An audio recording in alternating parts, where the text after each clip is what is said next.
Rooftop Sports welcomes you to a special presentation of the National Football League. That's not what he wanted to cook. Well, good afternoon, or no, I'm sorry, good evening, everyone. This is the Rooftop Sports. Here I am, along with the Steve Silver. And Steve, how are you doing today? As my Seahawks will take on your Detroit Lions. Oh, dude, I'm great, man. This is just an opportunity to sit back and, shoot the shit and watch my Lions destroy the Seahawks. Now, this is the weirdest thing, though, right? Because obviously everybody knows I'm from Seattle. My ex-wife was a season ticket holder.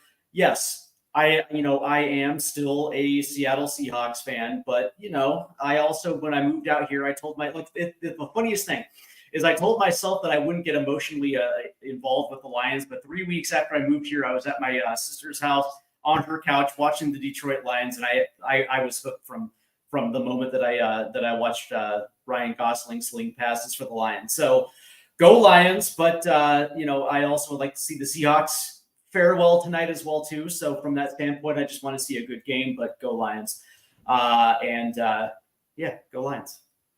Yeah, I don't blame you. You have adopted the culture pretty well, and you know what? It's actually shows a little bit more fun when I have the opposing fan rather than someone that agrees with me on almost everything. So why not mix it up? Yeah, well, Geno Smith sucks, and everybody knows it. So. I agree with that too. I don't want him. But before we get started, a quick. I want to send my condolences to the Rose family. Major League Baseball's all-time hit king, Pete Rose. Charlie Hustle, man, my favorite player growing up. That's who I modeled my game after. Playing the game, passed away today at the age of 83. Major League Baseball needs to get their head out of their ass and make that man eligible so his family can at least share in the joy of having his baseball career being enshrined in Major League Baseball's Hall of Fame. It is tragic that he has not been even reinstated or even inducted into Hall of Fame. Like the only few times he was able and allowed to even set foot in the stadium was just to watch his son Pete Rose Jr. play baseball, and maybe and visiting with the All-Century team, and maybe some rare appearances for the Cincinnati Reds to be honored. So hopefully Pete Rose's family will get to experience at least the honor of the Hall of Fame. And another condolences to send out to is the Mutombo family and any of the African community from around the world that was also affected positively by Dikembe Mutombo, as he has just passed away as well this morning, which is huge reason why I actually made a huge video in his honor when he led the 94 Denver Nuggets to defeat the Seattle Supersonics, and I will provide that link in just a few moments. And yes, Seattle fans may not like it. It's painful for me when I was reading up about it, but it's all about Mr. Mutombo, and I made the video for his honor and great things he did. He was a great humanitarian, great defensive player, great teammate, great guy, and also had a great commercial. Not in my house, not today. Definitely condolences to him. And also here is the link to that video that I actually made all day today. That was literally my day, was making this video on Dikembe Mutombo. And now I may have to make one for Pete Rose, which will take even more extensive research. Yeah. I know we're about to get into it, but into the game. But the thing that saddens me is there's no doubt, man, that Pete wasn't perfect, but between the lines when he was a player, he damn near was. Whatever happened post-career, it is what it is. But his baseball career needs to be recognized because he's like, there's a few things that will never get broken. Joe DiMaggio's 56-game hitting streak will never be broken, and Pete Rose's all-time hits will never be broken. And that that in itself needs to be recognized as baseball greatness. And that man needs to have a plaque in Cooperstown. And it's absolutely ridiculous that the arrogance and the ego of Major League Baseball won't allow them to at least make him eligible posthumously as now. But the crazy thing though is, like, it's the hypocrisy of Major League Baseball, right? For all the money they take from gambling websites nowadays, all the sponsorship revenue that they take, but also all the drug use that's being, that was in Major League Baseball. And so what kind of message are you actually sending, right? That drug use is like gambling is worse than drug use. You know what I mean? Like, come on now. Guys, guys will take steroids, sit out 80 games and get to resume their career. You know what I mean? Guys will cork bats, get suspended for 10 games and get to resume their career. I mean, what are we talking about here? Right? It's the only reason why Pete Rose is not in because he had the audacity to sue Major League Baseball. And of course, nobody is bigger than baseball. You know what I mean? And that's the reason why. So, Pete served his time, man. He served his time, and it's time to it's time to do the right thing, Major League Baseball. Yep, get him the freaking Hall of Fame that he long deserves. And even Pete Rose haters will tell you that he does not deserve it. And I was even like today, like other than talking about the Seahawks, I was going to talk about my accomplishment in fantasy baseball as I have just secured my first ever fantasy baseball championship with huge victory in the finals, including carried by 3 of the Mariners starting pitchers, but we'll not be focusing too much on that because 2 condolences to send out to the Mutombo family and the Pete Rose family. And also, we have a Seahawks game to cover, and it's going to be the Seattle Seahawks against the Detroit Lions, and both teams are part of some of the top teams in the NFC. Got the Seahawks at 3-0. They're trying to join the Minnesota Vikings as the other undefeated team. Detroit Lions are at 2-1. But what is here today is that the Seahawks are depleted in their defensive end and their defense, where most of their players are out. So it's going to be a huge challenge for the Seahawks to come away with a victory. And how do you feel about your Lions today? I feel great, man. I feel very, very good. I was at the game against Tampa a couple of weeks back where Jared just kept trying to thread the needle to the sun god, Amon-Ra St. Brown, completely ignoring Jameson Williams and Sam Laporta. And it seemed like last week that he distributed the ball a little bit more evenly. And of course, the Lions had very good success down in Arizona. So I expect more of the same, man. First and foremost, man, they're going to want to run the football. They're going to want to establish that. What they're going to mostly do is do a lot of play action, get the defensive line moving one way, and hopefully they'll have one-on-one coverage on the other side of the field with Laporta or St. Brown. And that's usually how the Lions play. They like to move the ball quickly, and on defense, they're going to try to get after the quarterback as much as possible. Who's going to be able to guard Aiden Hutchinson? We'll find out. Seahawks offensive line isn't exactly the greatest, and Aiden is an absolute beast. So it's going to be interesting, man. Yeah, thanks for reminding me of Aiden Hutchinson, because that guy terrifies me. That guy is a freaking beast. So I expect great things out of Aiden Hutchinson, especially against this paper-thin offensive line that has struggled to protect Geno Smith. So Geno Smith is going to have quite some activity today. And game is still about, I would say, 6 minutes away. And I checked going back to Pete Rose, I just checked the MLB website, and they haven't even mentioned the news at all. Like, they haven't even said a thing to recognize Pete Rose. So the question is, will Major League Baseball even give him that kind of recognition, or at least break the news on Pete Rose? Question is to be remained. Dude, it's so disrespectful, man. 100%. The idea that listen, I understand, but when Bart Giamatti was the commissioner of baseball, the original ruling that Pete would only sit out a year, would only be banned for a year, and then he'd be welcome back. And of course, Pete at the time challenged that ruling, and that was they literally had a handshake agreement, right? Like, just sit out a year, let the storm blow, and in a year you'll get reinstated. Except Bart Giamatti had a heart attack. Bud Selig came in and basically said, any deal that you guys had was out the deal because you decided to sue Major League Baseball instead of just keeping quiet for a year. And that's the thing. It's like, and then Bud Selig obviously had, well, it's not as bad as what's going on now with Major League Baseball and the now commissioner, but there was a deal in place that would have had Pete Rose reinstated a year before Bud Selig was going to leave office. For whatever reason, I think what ended up happening was Selig got a lot of blowback from Rob Manfred and some of those in the inner workings in the commissioner's office. So that became out the table. And then as soon as Rob Manfred took over, it was a non-starter.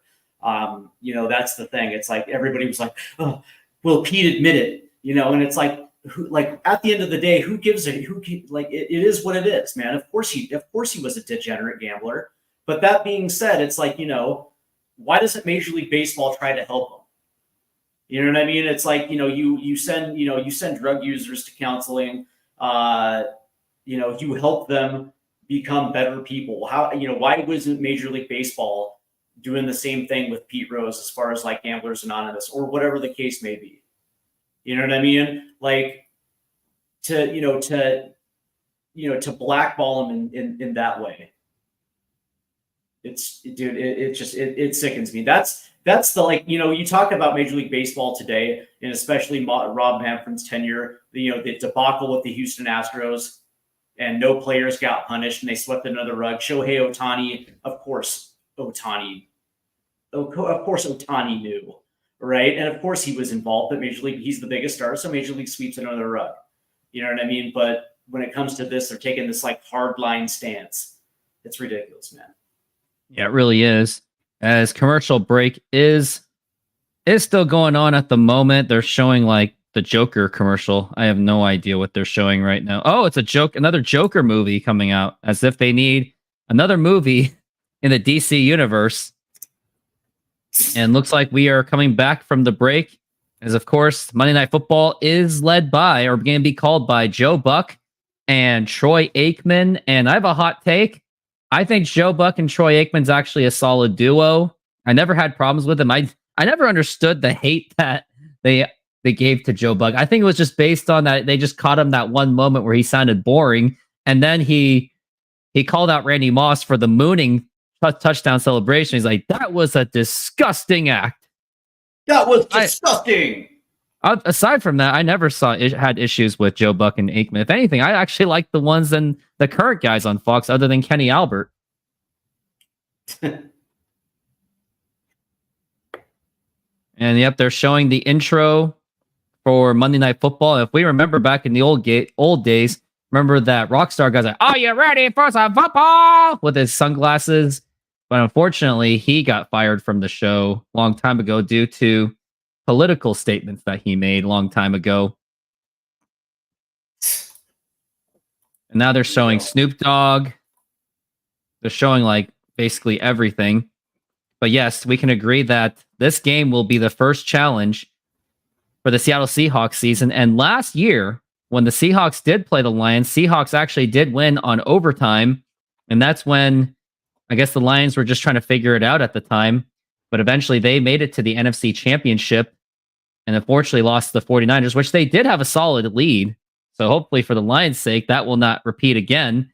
But they're going to have to go through the Seahawks. And yeah, they don't have anything on defense, but maybe Mike McDonald can scheme his way out of it. So we'll see how this game works out.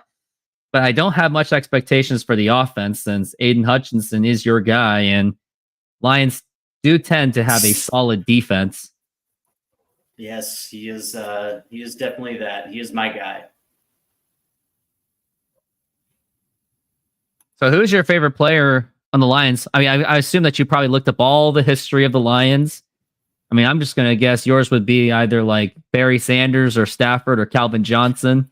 No, I mean, you have to understand, like when, when I was a kid, obviously I lived in Seattle and, that was the era when the Seahawks were blacked out, because I don't know if you remember this, Ken Behring actually gutted the Seahawks after the 91 season. And when, they came back In 92, they went 2-14, but he was trying to move the team to LA. They were going to be the Blackhawks down there because Ken Behring owned the Blackhawk estate down there, that residential area. So we wanted to name the team the Blackhawks. Anyway, fans just weren't going to stand for it, and so they stopped coming because they didn't want to line Behring's pockets. But there used to be a blackout where if Seahawks didn't sell 95% of their tickets in the old Kingdom, they wouldn't be shown locally. So we only saw 8 Seahawk games a year, man, from like 93 to like 96, 97. So, we in the area, we saw a lot of the closest team to that area were the 49ers. So we saw a lot of 49er football. I saw basically the end of the Montana era and the entire Steve Young era. And so we only saw the Seahawks on the road. They weren't exactly great. So, it was what it was, right? So, I grew up watching Cougar football. And whatever Seahawks I could watch on the road. So, the Rick Meyer era, the Stan Gilbaugh era, who else was there? Oh yeah, the John Freeze era. Warren Moon, John Kitna. Warren Moon, John Kitna. Oh yeah. Brock Heward even.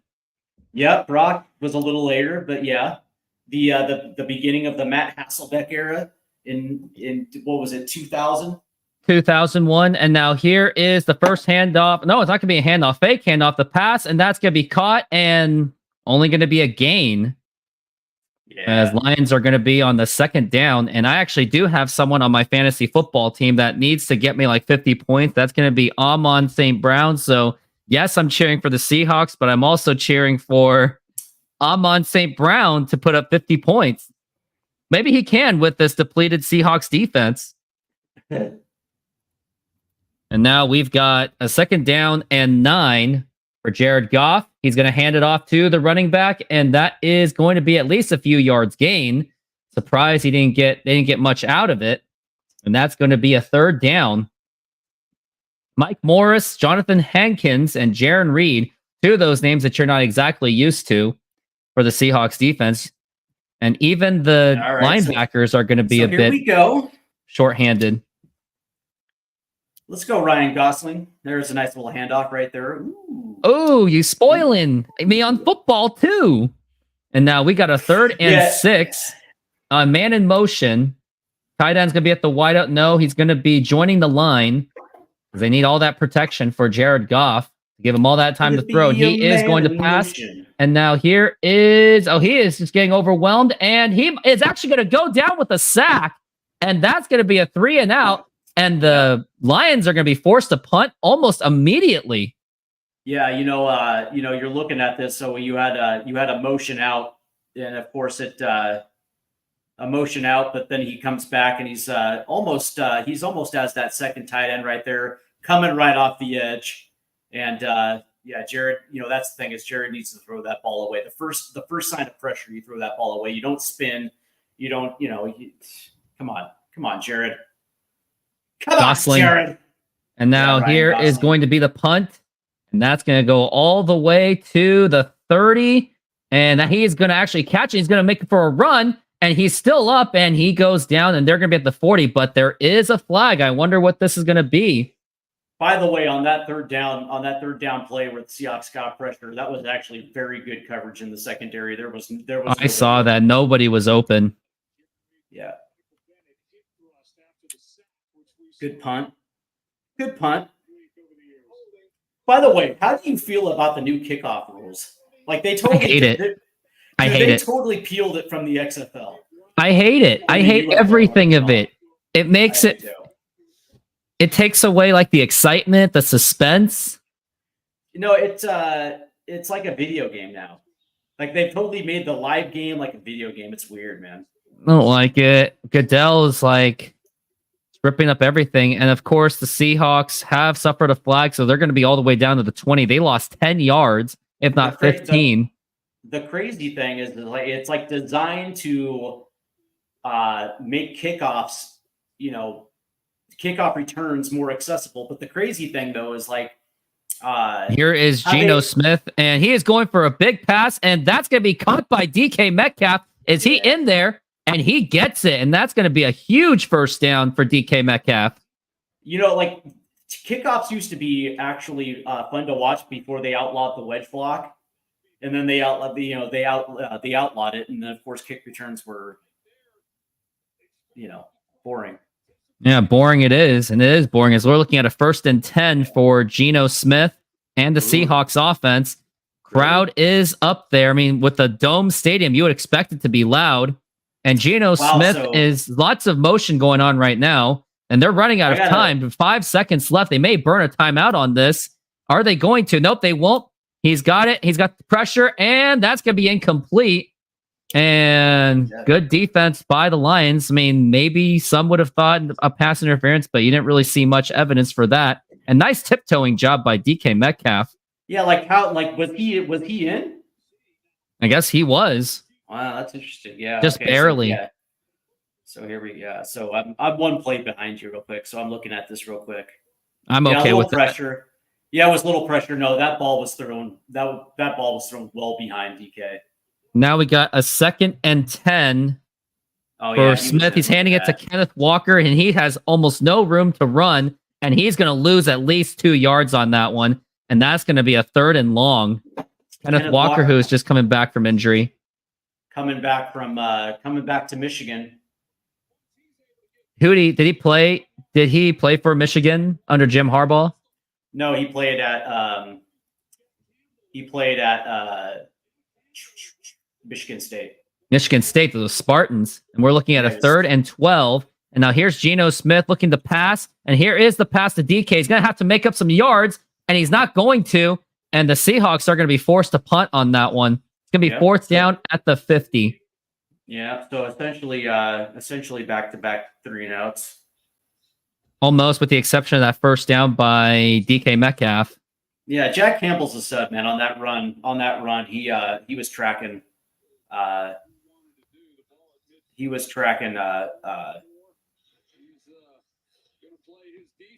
Kenneth Walker.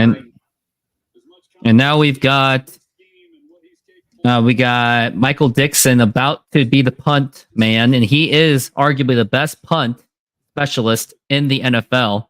Before him, it was John Ryan, and we said he was the best. And now here is the punt, and that's going to go all the way to the 10 and a fair catch, and great defensive field position for the Seattle Seahawks, giving Jared Goff only about 8 yards to work with. And we go into commercial break. Yeah, I don't care. You don't care. Jared can go 94 yards, 92 yards. Maybe. And now that we're in commercial break, I wanted to take this opportunity with the passing of Dikembe Mutombo, and I just made that video, and it did just get released. Here is a sneak preview of the Dikembe Mutombo video. Longtime NBA great Dikembe Mutombo recently passed away due to brain cancer at the age of 58 after undergoing treatment in Atlanta for brain tumor in 2022. In his passing, he was surrounded by his beloved family, and I wish them deep condolences. I am here to make a video in his honor, and specifically, this video will be about him leading the Denver Nuggets to a huge upset over the Seattle Supersonics in the 1993-1994 season. But before I start, I just want to say rest in peace, Mount Mutombo, and here are some of his touching words during his Hall of Fame induction speech in 2015. It's because of the game that I was able to build a hospital in the Democratic Republic of Congo, which is now served more than 140,000 people.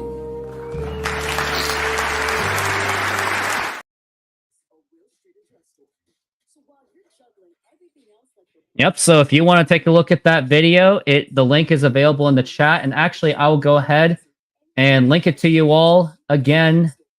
And here it is.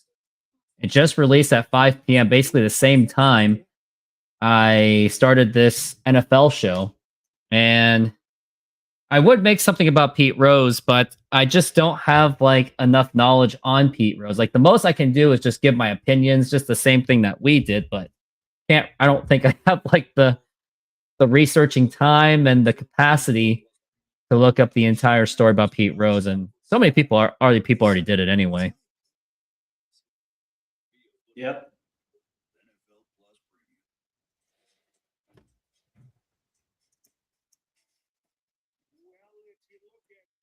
And we are back from the break.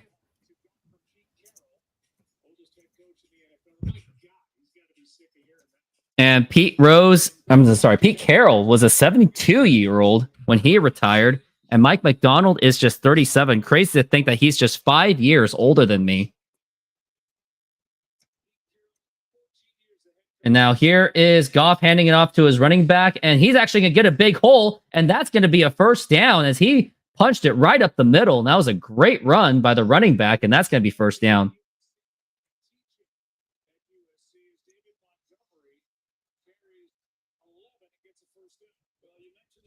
We are now at a 1st and 10 for the Lions.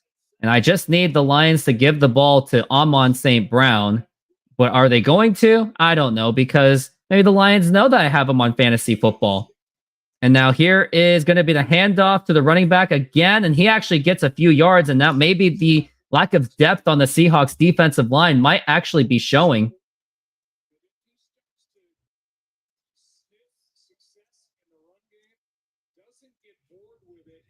And we got a 2nd and 6 so far. Ben Johnson, 3rd season as the Lions offensive coordinator, 13th season in the NFL as a coach, or maybe just in general in the NFL, as we got a 2nd and 6.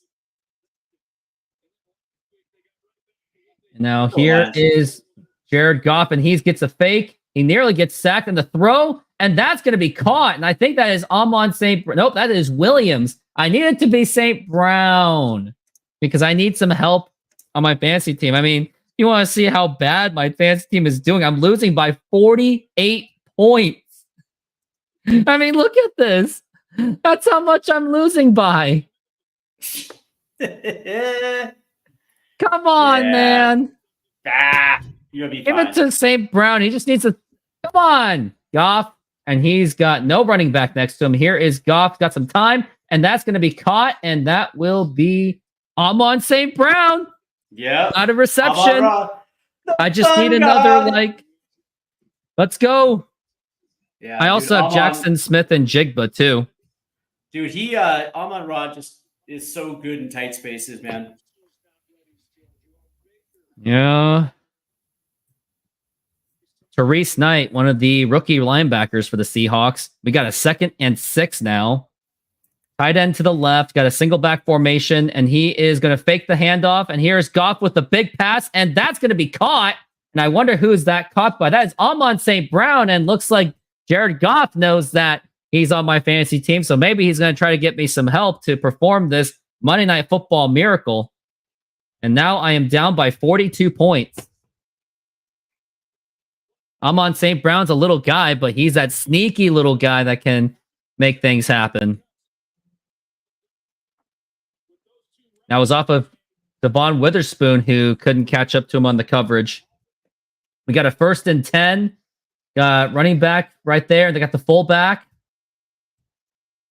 It looks like Lions are in the motion. And now here is the handoff to the running back, and he's going to get big yards on that. That's going to be about at least 8 yards.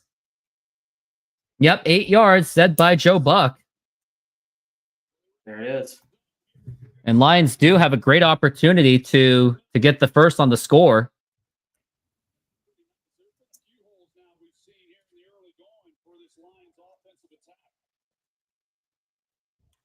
And now we got a 2nd and 3.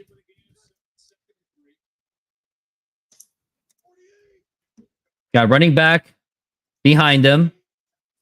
Man in motion. And now here is a run by the running back, and he's going to get a first down, and he is still going. And now they're getting into the red zone. That is Montgomery who runs it well.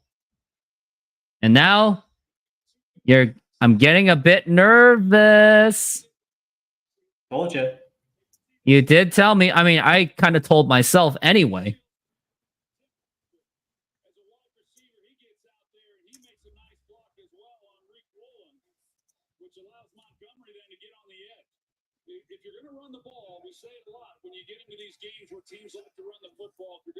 And now we got a 1st and 10. Single back formation. And he's going to fake the handoff. Goff has got plenty of time. He's going to throw it to his tight end, and he will be met immediately. And that's going to be caught. Oh, yeah, he was caught. And that's going to be about a 2nd down.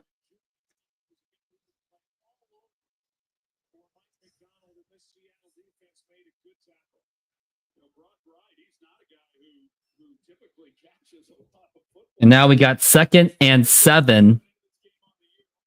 Still in the field goal range. Seahawks have got to find a way to at least hold it to 3 or find a way to get the Lions out of field goal range, which seems pretty unlikely, unfortunately. And Jared Goff, he's going to hand it to his running back again. He gets a big hole, and he's going to get the big run, and that is Gibbs, and that is going to be down less than the 5. And Lions are absolutely threatening. Here is the 1st and goal. I mean, if they're going to score, at least give it to Amon St. Brown to help me on my fantasy football team.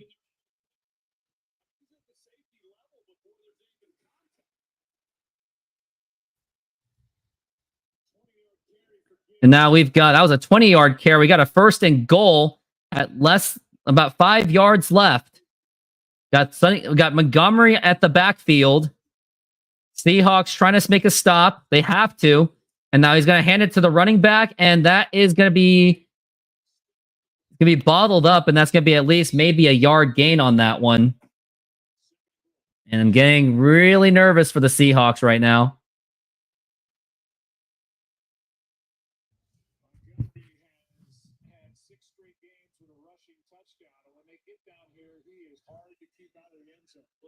And Korean boy, you just have to remind me, do you? You have to remind me about that, don't you?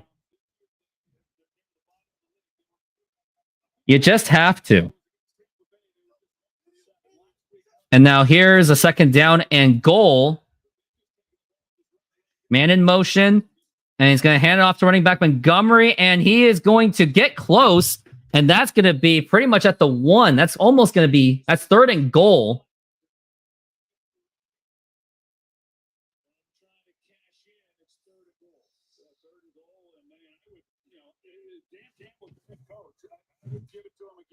Say 3rd down, 4th down, we're going to run the football.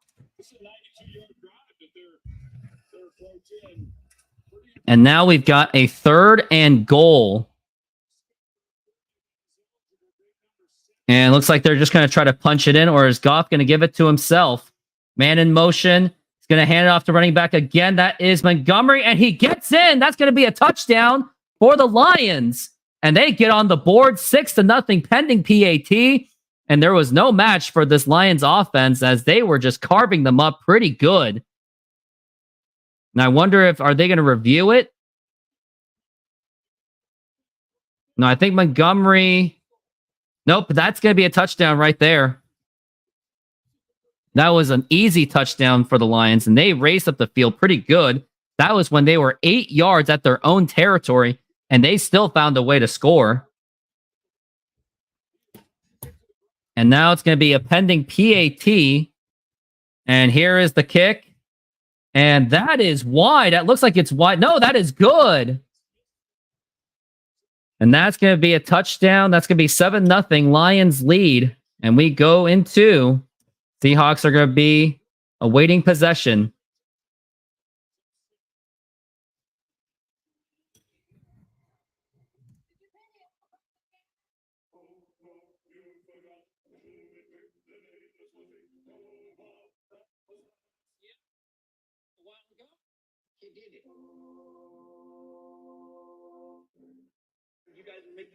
With Bud Light, it's easy to watch NFL Sunday Ticket from YouTube TV. Yes.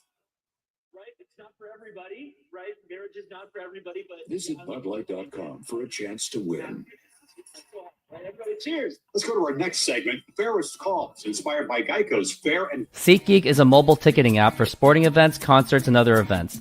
They make the buying experience easier by the app ranking each ticket from 0 to 10 to see if you are getting a good deal, and you can see exactly where you are sitting. I regularly use that app, and I have had nothing but a fantastic experience with SeatGeek. Use my promo code RoofTopSports to get $20 off of your first purchase. Link to the code, app, and website will be in the description, so take advantage, and thank you.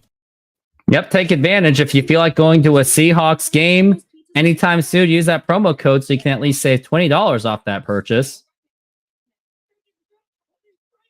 Now through the end of the week, get 50% off all mini price pizzas when you order online at Domino's.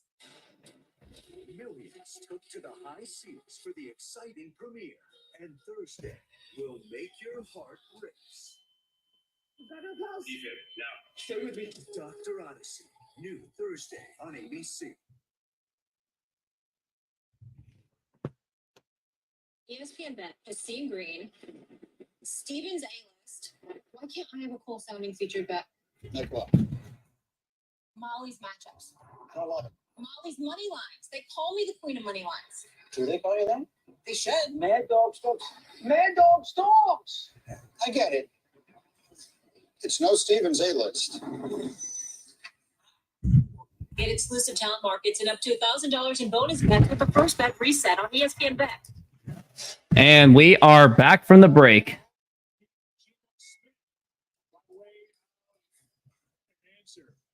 Defense is trying to figure out answers after a 93-yard drive by the Lions. There are the numbers for Gino. The last two seasons against Detroit, these have been typically very high-scoring games. And Geno Smith usually does well against the Denver, not the Denver Nuggets, the Detroit Lions, and that unfortunately may change.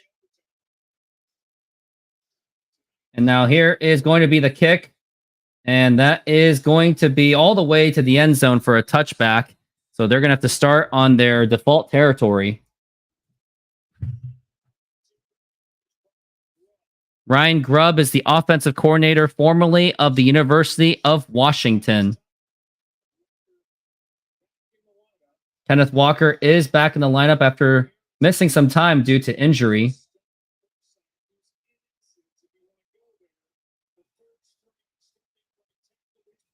And now we've got Geno Smith starting it off at the 30. That is the default if it's a touchback. And we got a 1st and 10. And now here is the pass to Jackson Smith and Jigba. He's not going to get much on that one. That's probably going to be maybe like 1 yard on that. Unfortunately so.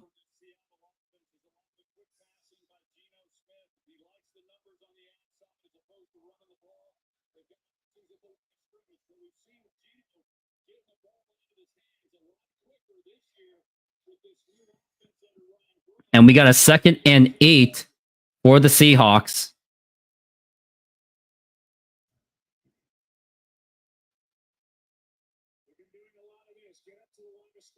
And now here is Geno Smith looking to pass, way pressured, and that is going to be incomplete. And Tyler Lockett's looking for a pass interference, but he's not going to get it.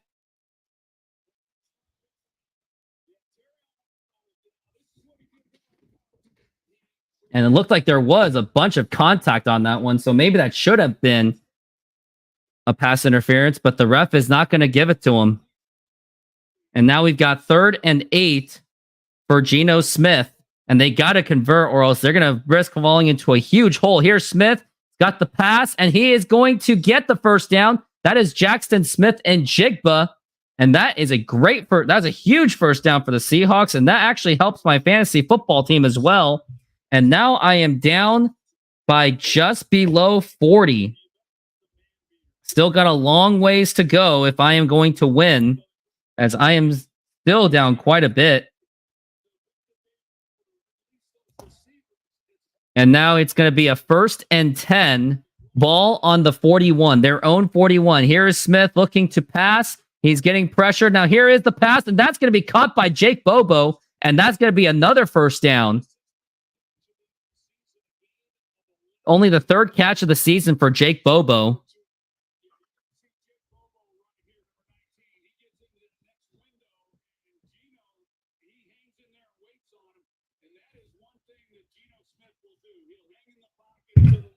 Geno Smith hung around in that pocket as we're looking at a 1st and 10, ball on the 48. Now we're in Lions territory. 1 rush and 7 passes. So a lot of passing for the Seahawks done. And now here's Geno Smith. He's got some time. Now here's the pass. And that is going to be caught by DK. Is that caught? And we got a flag. And I wonder what this could be.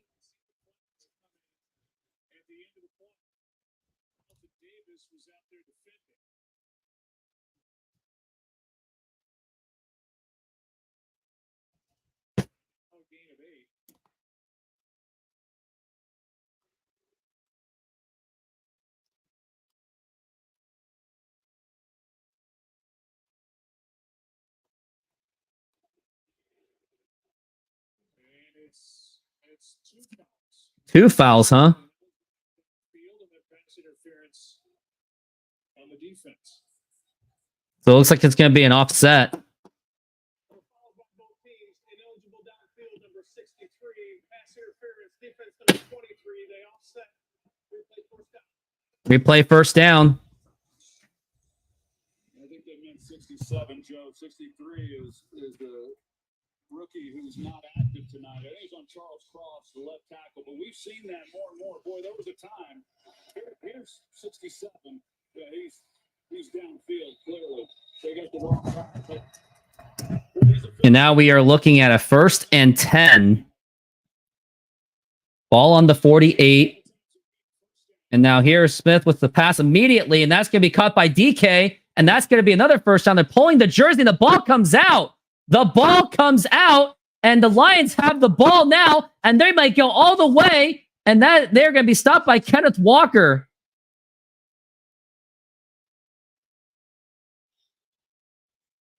Absolute shock. Wonder if the ball came out. Yep, ball is out. It was just before he hit the knee, just before the knee hit the ground.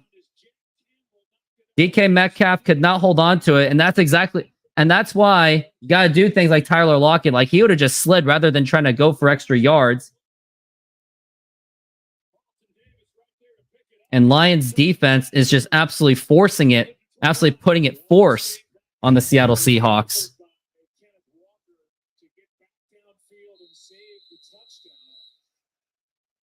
Kenneth Walker at least saved the touchdown, but it looks like it's only a matter of time. The Lions score once again to make it a 14-point lead. Now we got a 1st and 10 for Jared Goff, running back right next to him. I think that's going to be Gibbs, and they're going to hand it to Gibbs, and he's going to get not so much yards on that. So a gain of 1.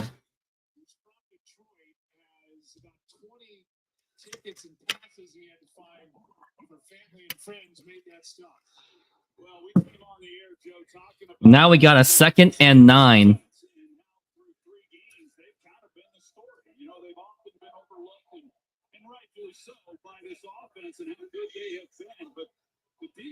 Now we've got 2nd and 9.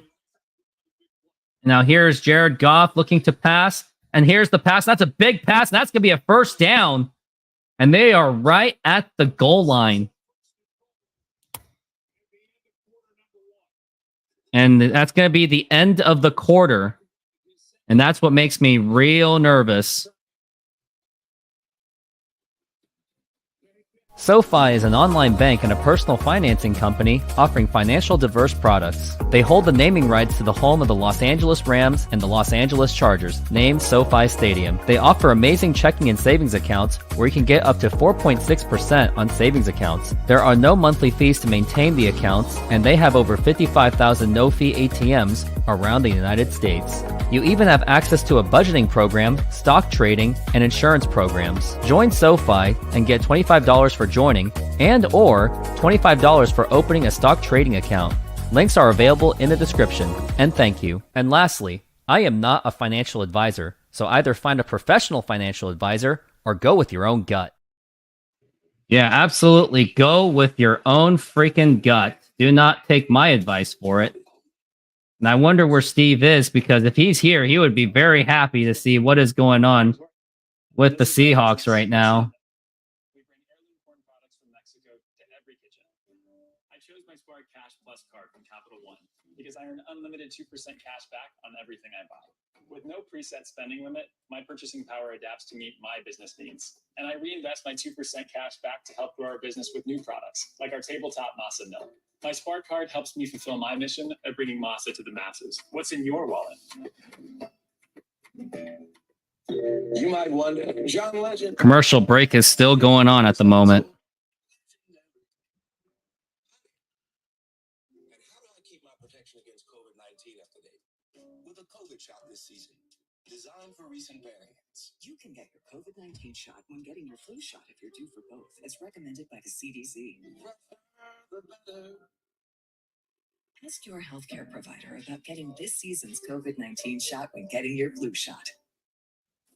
Week 5 kicks off with Thursday Night Football starting at 8:15 p.m. Eastern on Prime Video. Stream games live on your mobile device with NFL Plus.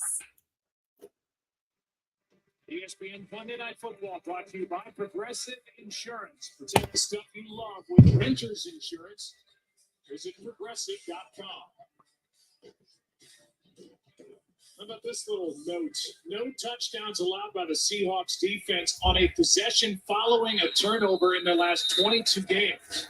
Longest streak since 1978.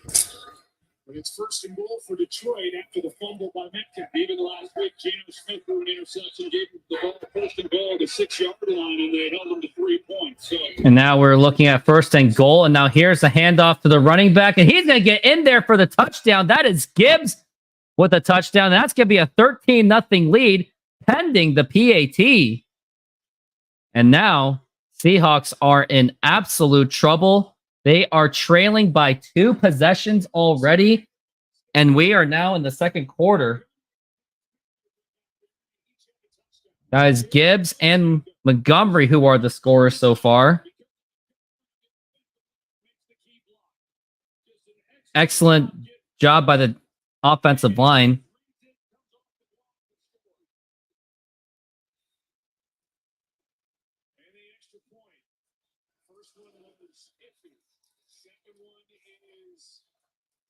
Yep, that's going to be good again, and that's going to be 14-0 Lions lead.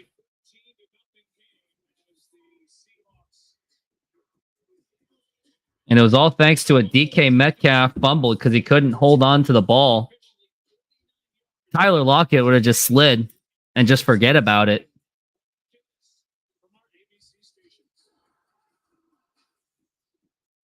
And there's going to be more commercial breaks. Are you looking to optimize your office, studio, or man cave? The Glance LED ticker may be for you. It is a customizable LED display providing real-life sports scores, stock prices, crypto, the news, and even the weather. Use my promo code RoofTopSports to get 10% off the purchase, and thank you. Yep, if you want to build your man cave, use that, and the description, everything will be available in the description in case you need it.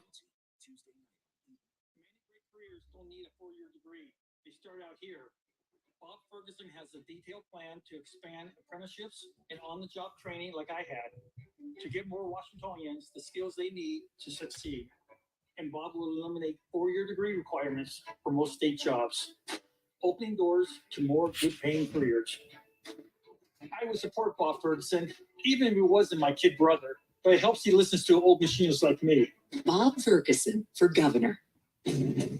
this Honda season is bringing next-level players. Prologue, new to the team, fully electric SUV, eco-friendly, and made for fun. The all-new Civic Hybrid joining CR-V Hybrid and Accord Hybrid to give up to 614 miles per tank and charge as you drive. Take the field with a Honda Hybrid or EV vehicle. Ranked best overall EV hybrid brand by KBB.com. Ready to go to the next level? Search your local Honda dealer today. What happens when you connect to quantum fiber? You get internet that brings your digital world to life.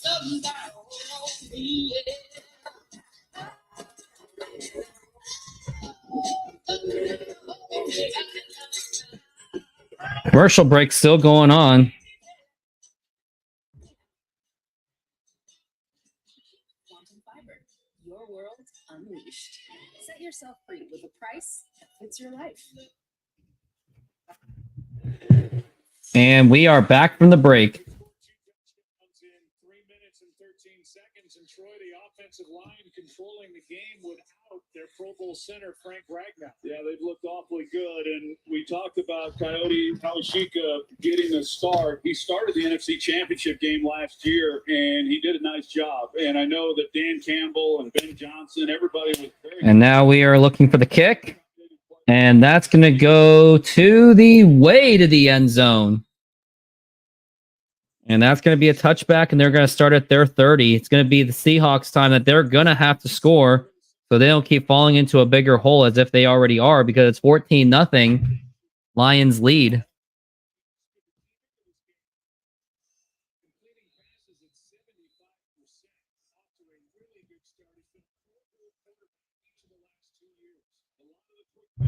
And now we are looking at the 1st and 10.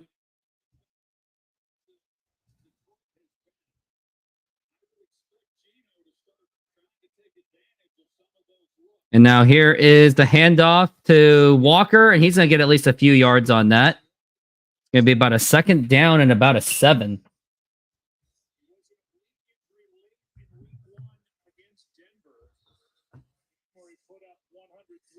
On 20 carries, so back-to-back starts for Zach Charbonnet, who had a career-high 91 yards last week. There's Zach Charbonnet.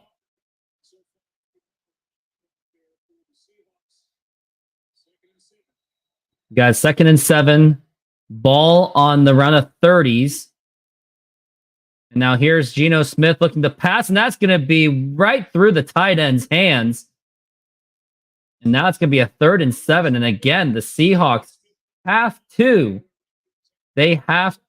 convert on the 3rd down, or else they're going to give the Lions a huge opportunity to make it a 21-0 game, or at least 17.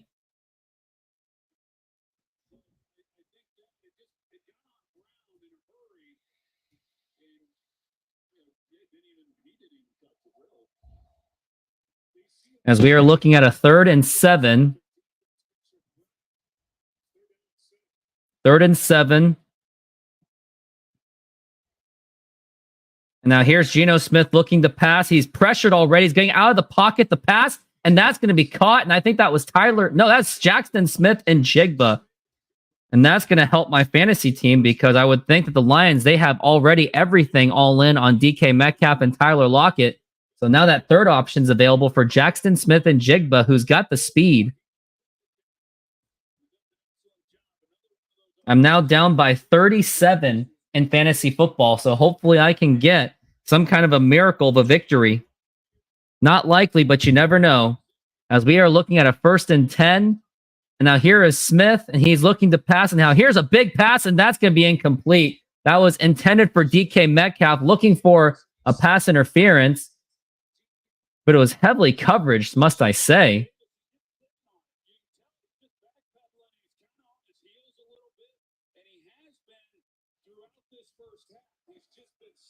And you are back, and you missed quite a bit.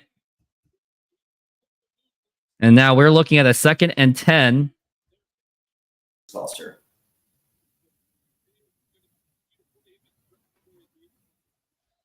Second and 10. Ball on around the 35. And now here is the pass, and that is going to be caught by the tight end. That was around the 45.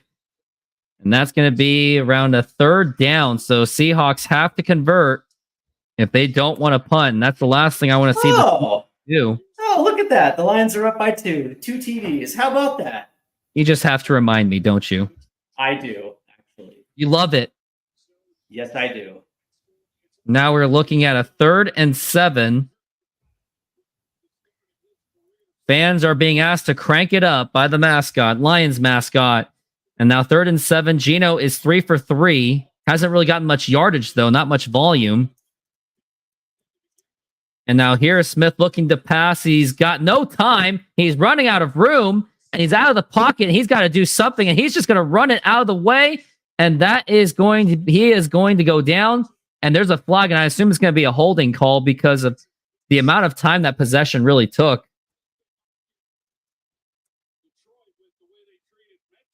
Look at that. Oh, pressure. Geno on the run. Oh, automatic 1st down for the Seahawks. There was a flag. Looks like it was a holding call.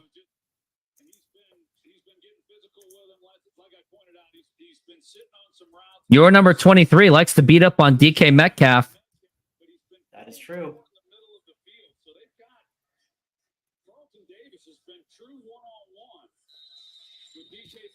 And we're looking at a 1st and 10. So Seahawks are bruising it along. They're trying to, at least. They just need a few to get in the field goal range. And now that's going to be a fake handoff. And now here's the pass. And that is going to be Tyler Lockett, Mr. Longevity. And he's going to get at least a few yards on that. As we are looking at a second down at about a 4, I think. That was Pascal with a tackle. And Troy Aikman saying how much the Lions are playing with superb amount of confidence. 2nd and 4. Here's Smith's quick release. And that's going to be caught by Kenneth Walker. And looks like there's going to be a flag. And that could be unnecessary roughness or whatever could it be. Could be holding. Who knows? We're going to find out and see what it is.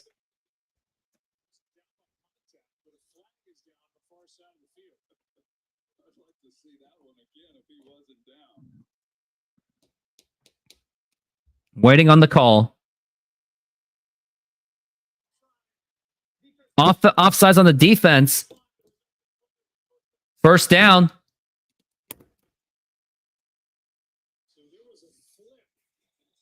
I thought that was going to be the flag.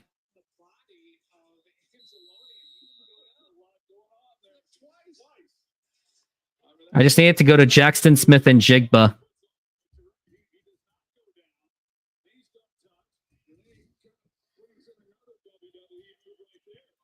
Now we got 1st and 10. Now here is the handoff to Kenneth Walker. He's got not much room at all. And that's going to be about a 2nd down. Only a gain of 2.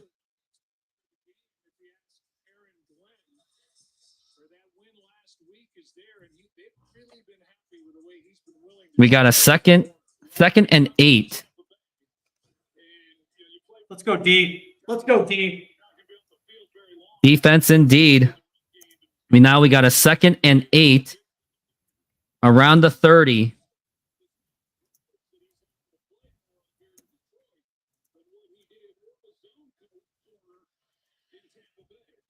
And now here is Smith looking to pass. And now here's the big pass. And that's going to be caught by DK Metcalf. And he's going to get in there for the touchdown.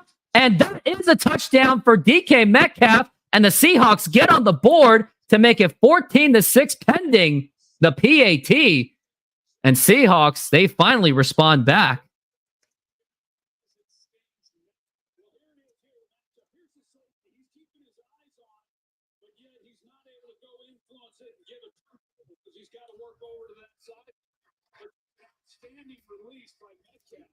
And I wonder if they're reviewing to see if he actually broke that plane.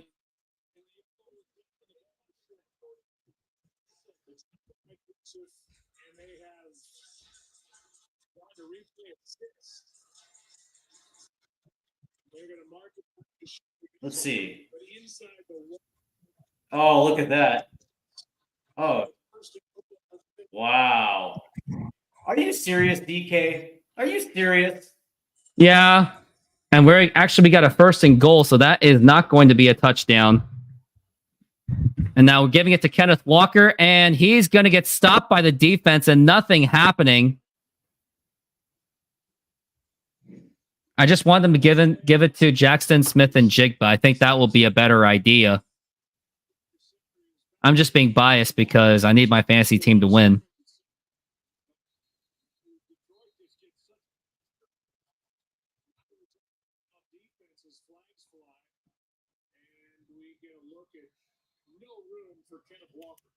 Kenneth Walker had virtually no room to run.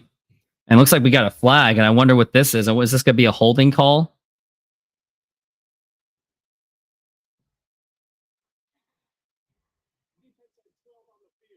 Defense had 12 on the field. That's going to be an automatic first down right there.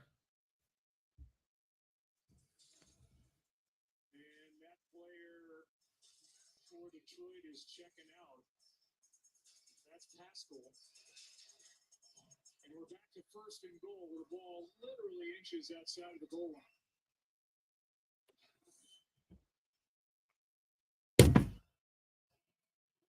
And now here's 1st and goal. And Kenneth Walker, he is actually going to run in there for the touchdown. And he was actually stopped for a moment, but he found a way to find the open lane. And he scores. And the Seahawks get on the board to make it 14-6, pending the PAT. Boo. Of course you do that. Boo.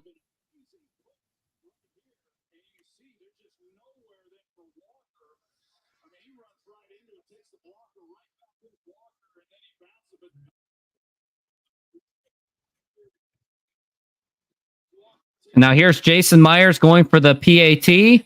And the kick is up. And that's going to go right through the uprights. And that is good.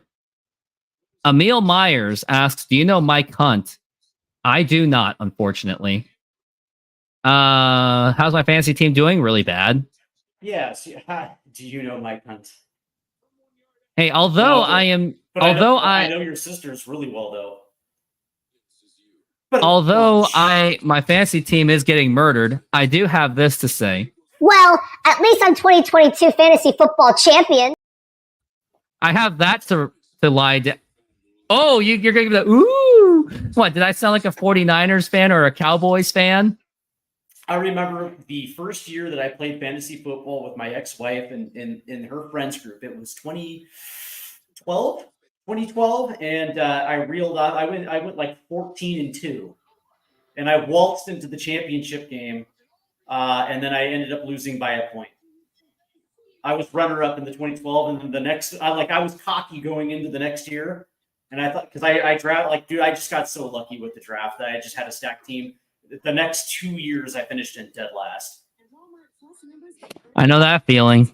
That's happened to me before. In my rookie year.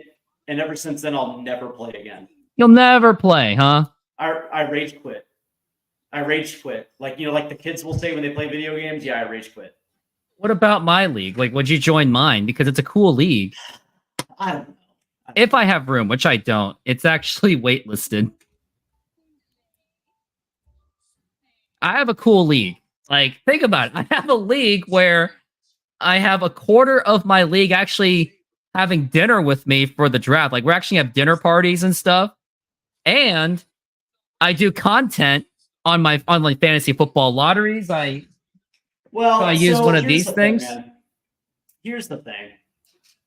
Yeah, where you rig the draft. No, I did not rig the draft. Some believe so. It's kind of riggy. No, what was it? But for me, here's the thing. I play Fantasy Premier League. That's pretty fun. And, I would play Fantasy MLS, but their fantasy sucks. But the thing about it is, it's I don't know who's good anymore, right? Because I don't watch the NFL on a regular basis anymore. I know the Lions and a couple of the Seahawks, but outside of that, man, it's like somebody would my brother-in-law was talking about some of his players, and I'm like, who are they? What team do they play for?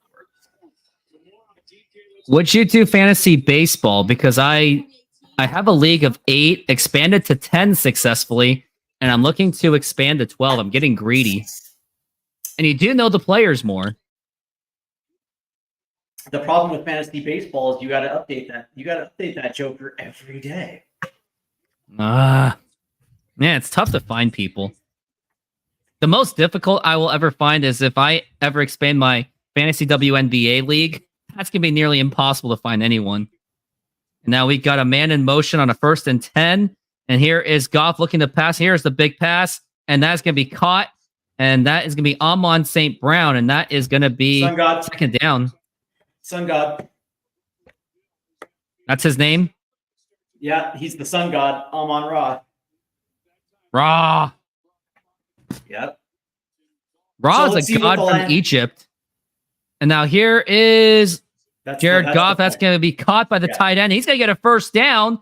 And that is first down. Huge gainage on that one. That looked like the flag is down. Oh, okay. Yeah, you're still one play ahead of me there. I was like, what are you talking? Oh, okay. Let's see what we got here. A little quick snap. Goff. Yeah, he finds the first down, but I wonder what the flag is. Is it holding? Because if it's holding, I'm going to lose my you-know-what. No, it was face mask, so you're good. But it's going to be penalty declined. Still. Do you know Mike Hunt? I know your sisters, sir. Me and your sister shared a couple lovely evenings. So Christian says DK Metcalf is a stud. Yeah, we know that, but he's also very mistake prone. And you were looking at a 1st and 10. That's going to be to the running back.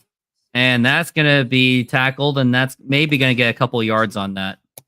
Who's Nelson? The Korean gentleman who I can't read his name because I don't read Korean, said losing to Nelson is hard. Who's Nelson?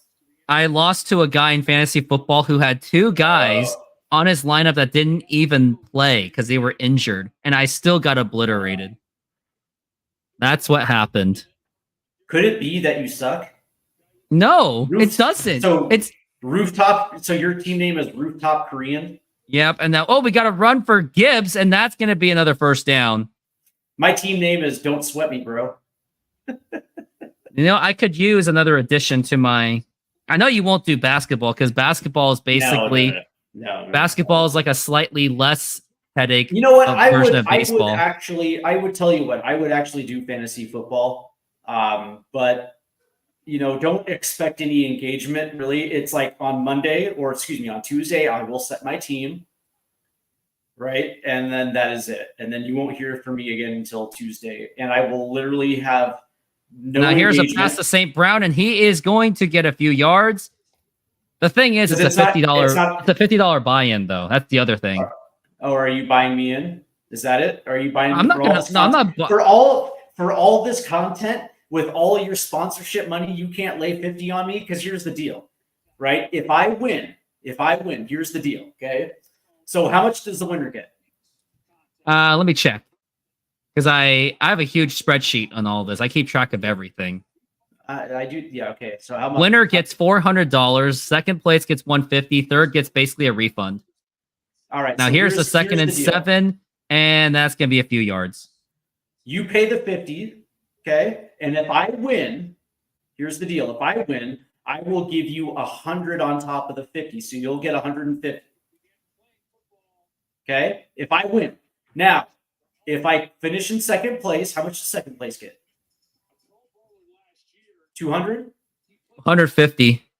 150. So you will, I will give you 75. We'll split that in half. If I win in third, then it is what it is. You get your money back.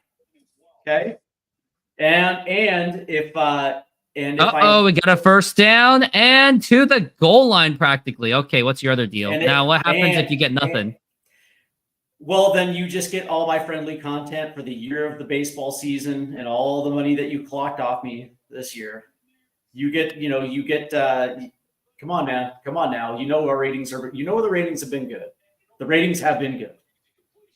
Had a very successful season for the live standpoint, for sure. I doubled my viewership. Yeah, in all those conversations about Sonics basketball on a baseball live cast. 1st and goal. So I'll say this, right? And then now it's gonna be a fake handoff, and now here's Goff with the throw, and that is Amon St. Brown, and he just could not get to the end zone. I needed him to get to the end zone. So here's the thing, though, and if I don't finish in the top 3, then I'll pay you back the 50. That's it. That sounds like a steal of a deal. But the thing is, someone has to quit in my league, and no one wants to quit right now. Oh, okay. Well then screw it then. That's the only way you're going to get me in. That's fair. Now, what's the deal to get you in for baseball? That one's a $20 buy-in. Baseball. Yeah, I just don't want to set lineups every day, man. I don't want to have to scour the waiver wire to find out who's pitching against the Mariners because I'm going to pull that move. You'd be the 3rd guy in the league to do that. Someone was trying to sabotage me. He was playing for 3rd place, and he was trying to get all the starters against the Mariners. And I somehow won because here's what I did. My backup plan was all the starters against the White Sox. Got a backup plan. Right, but that's the thing. It's like I'm the type of guy that'll look 3 weeks ahead on the calendar, and we got a handoff, and that is a touchdown for the Lions. And now it's 20-7, pending PAT, and that is 3 touchdowns in a row off a running back. And Jamar Gibbs is absolutely on fire. Well, he's gotten 1-yard touchdowns, but hey, if you're a fantasy guy, It works. All those tears, man. Those are all those. That flood that's on the field are Seahawk tears right there. Yeah. I wonder if I should talk shit to my ex-wife because she's a Seahawks fan. Oh yeah, and here's my reaction to that touchdown again. Yep, this is pain. And now here is the kick, and that's going to go right through the uprights, and that is good. And now it's 21-7 Lions, and it's clear that the lack of pass rush has absolutely hurt the Seahawks with their lacking depth on defense. And this was very inevitable.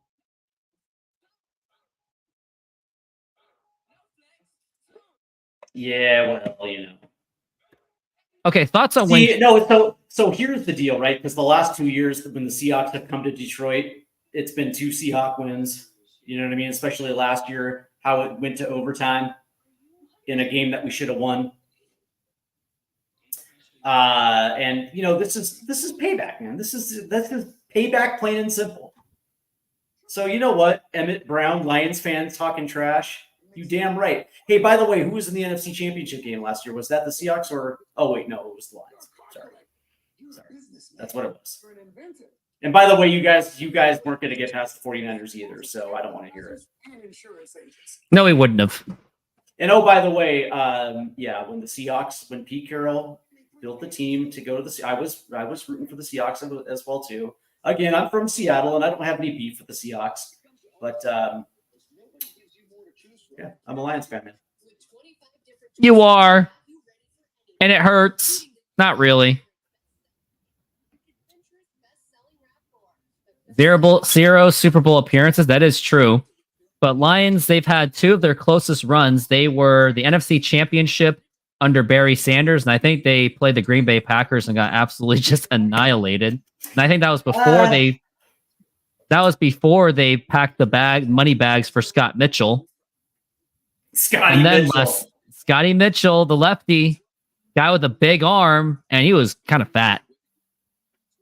He's a big dude too. Longtime backup to Dan Marino.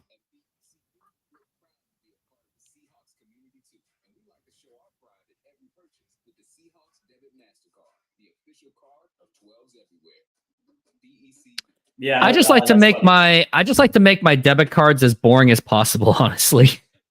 That's funny. Yeah, no, what's funny is I just had to give the ex-wife a go Lions. Well, at least you guys yeah. Oh, so she's been a Seahawks season ticket holder since like the 90s, right? So back in the old Kingdom days, she was there at Husky Stadium in the early Seahawks Stadium days. But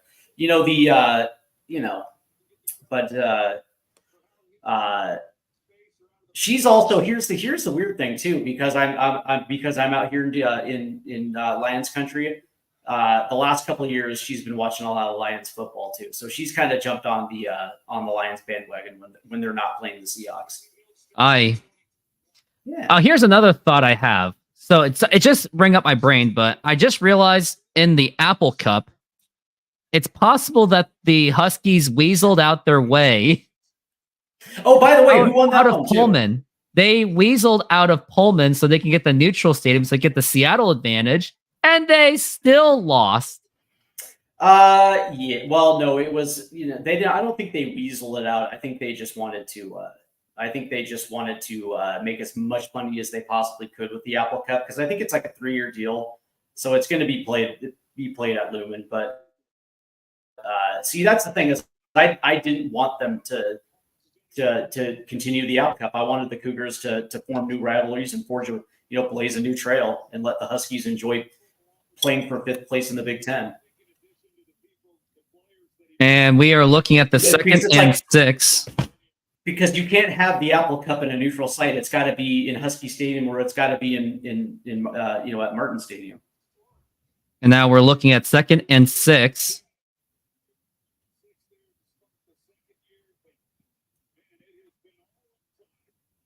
And here is Geno Smith looking to pass. And here is the pass. That's going to be caught. That's going to be Tyler Lockett, Mr. Longevity.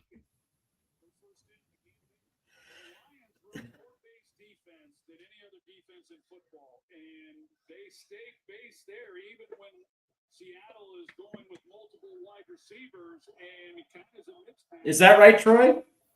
Now here is Geno Smith, and he is pressured, and he's going to go down with the sack.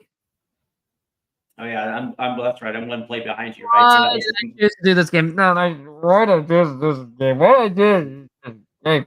Oh, are we witnessing a meltdown? Yeah, it's a meltdown. I'll always love Barry though, the best running back of my generation. Yeah, Barry was awesome. Meltdown. Yeah, there was that. Oh yeah, it was there was Malcolm Rodriguez. Now we've got a 2nd and 16. And we got 5 seconds left on the play clock, and it's going down rapidly. And now Geno Smith has to call a timeout. The way that they did Barry, though, that was dirty. He just wanted to go. He would like Barry, like any player that gave his basically his career to one team. At the end of it, he wanted to go win a trophy, and Detroit wouldn't let him go, so he retired. Still with at least 3 more years left of production, and they should have let him go. They didn't. They also didn't let Calvin Johnson go either. For Matt Stafford though, they were more than willing to let Matt Stafford walk. Didn't they have long years on their contract? Is that why they were held up? No, they just wouldn't trade him. They just wouldn't let him go. But they must have been locked into contracts, because if they were free agents, they could have just walked. Right. Yeah. No. Yeah. They were under contract. And what team wouldn't take on that contract? Those were generational players. But that was the thing. It's like by the end of the 90s, though, Detroit was no longer a relevant playoff team, and they had started their nosedive into the dumpster. Yeah, under Matt Millen. Yeah, Barry just wanted to win, and Detroit said, "No, sorry, you can win here." And yeah, with no quarterback and no offensive line and no defense. No, we can't. Yeah, no. Yeah. Man, these commercials about college. Man, I went to UW, and after my years at UW, I cannot support that school anymore. I just can't, because I got to learn everything about the organization. I just can't support a lick of them. I'd rather be a Cougar, and I don't even care about them either. You'd rather be a Cougar, huh? I'd rather be a Cougar, and yet I don't even care enough to do it. You should have went to Washington State then if you wanted to be a Cougar. Yeah, but timing was off because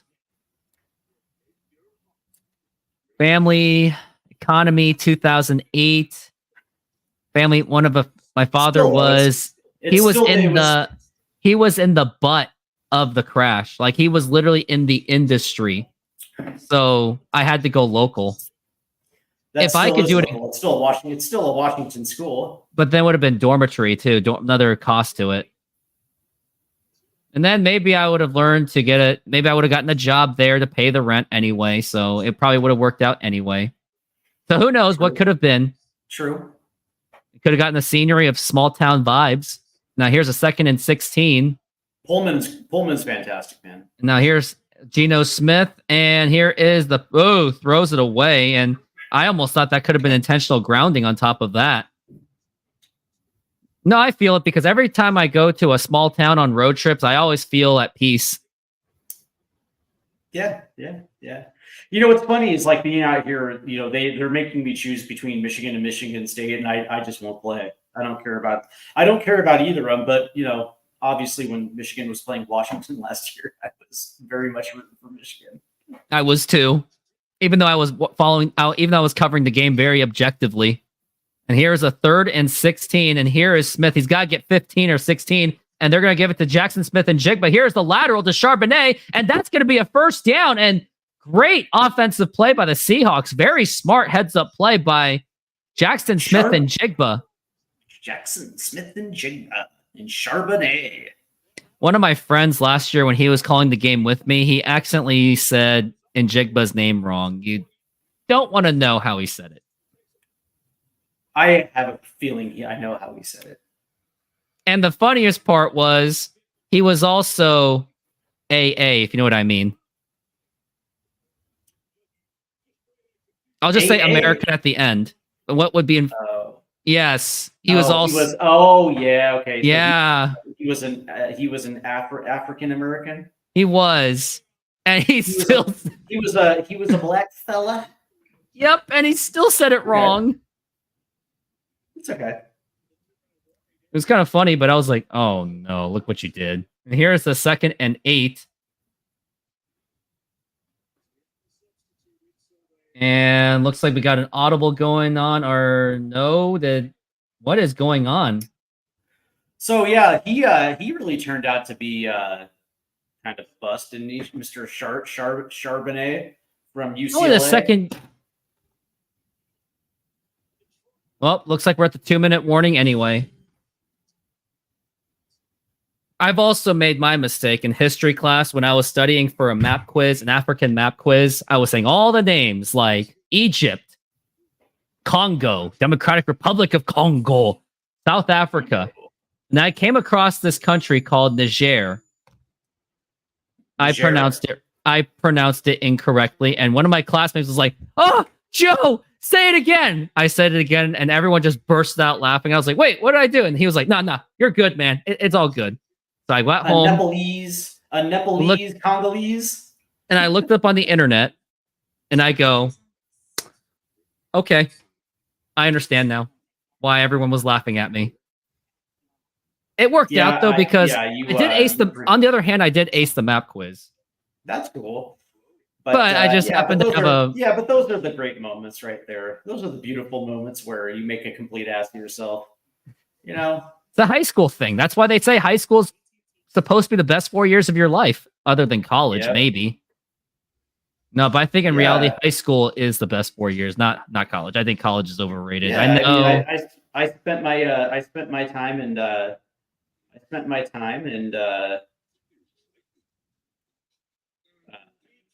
playing sports and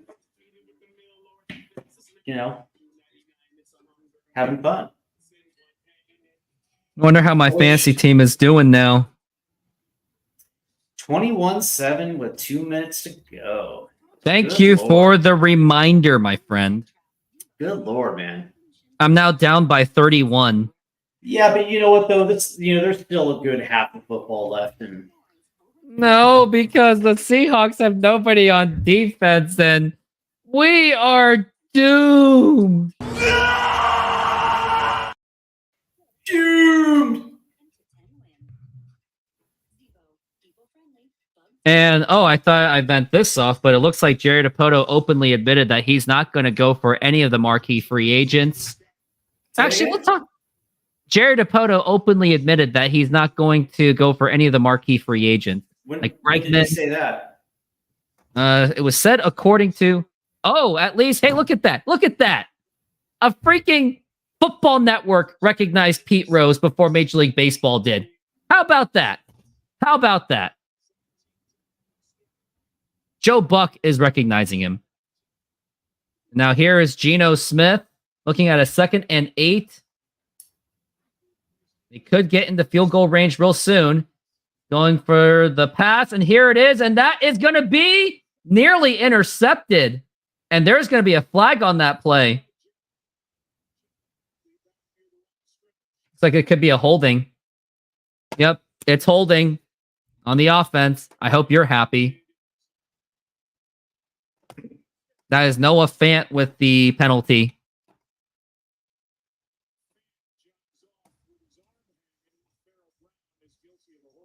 And looks like Fant is injured at the moment.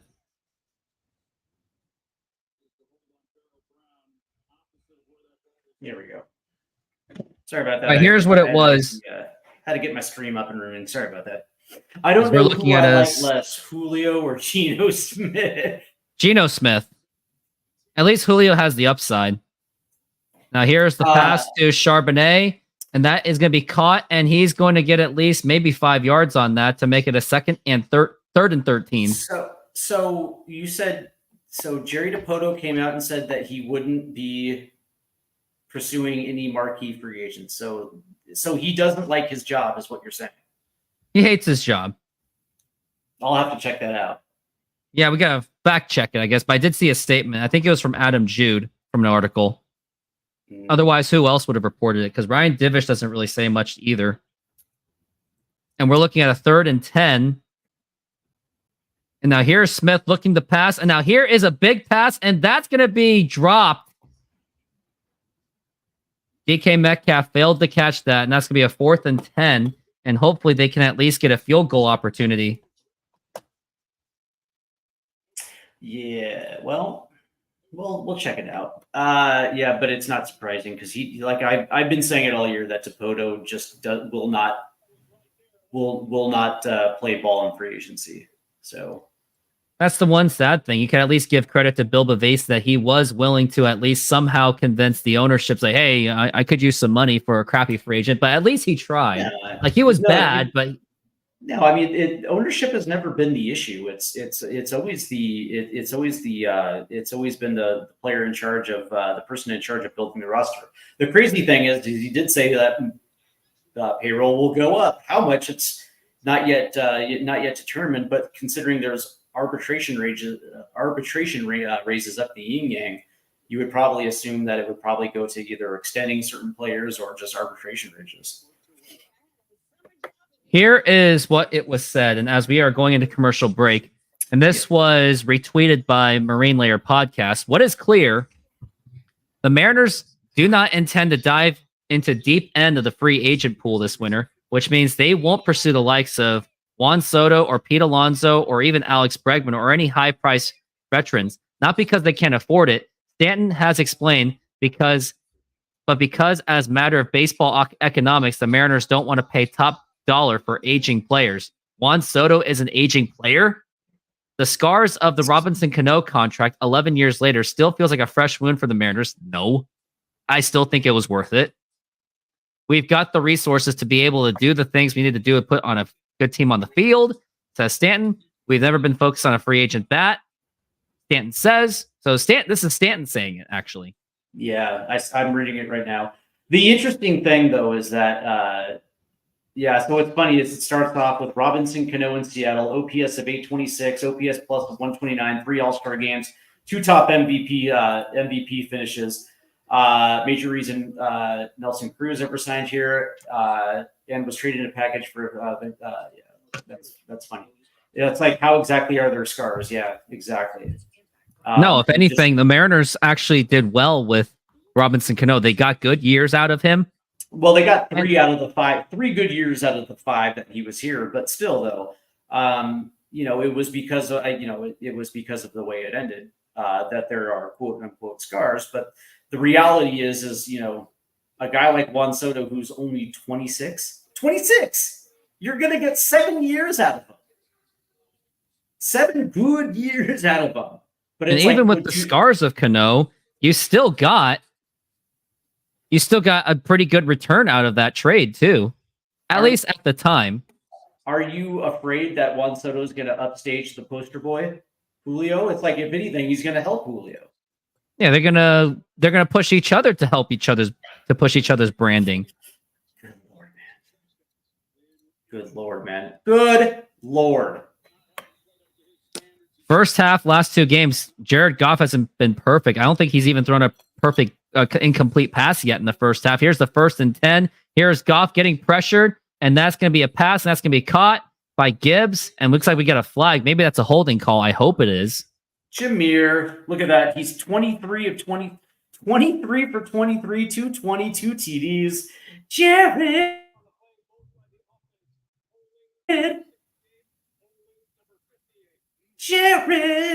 He's so good. Look at this. Outlet. What's the flag? Yeah, it's a loss of 2, by the way.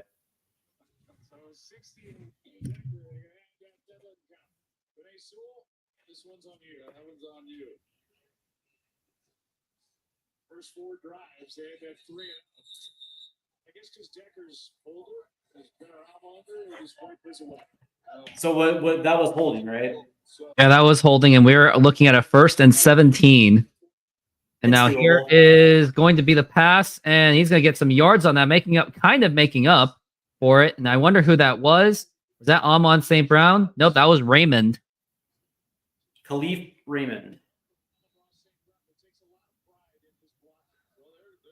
And now we're looking at a 2nd and 8. And now here is Goff, and he is getting pressured. He'll get thrown down for a sack. That is Hall that was credited with that sack. What? But no, don't give me that. Yeah, I'm giving you the beatbox. Why would you do that? Oh, did we get a flag? Oh, come on. Oh, whoa, was that a horse collar or was that a... Yeah, it looked too good to be true. 3rd and 17. Oh, looks like they haven't said anything yet. Oh yeah, because Hall grabs him by the collar.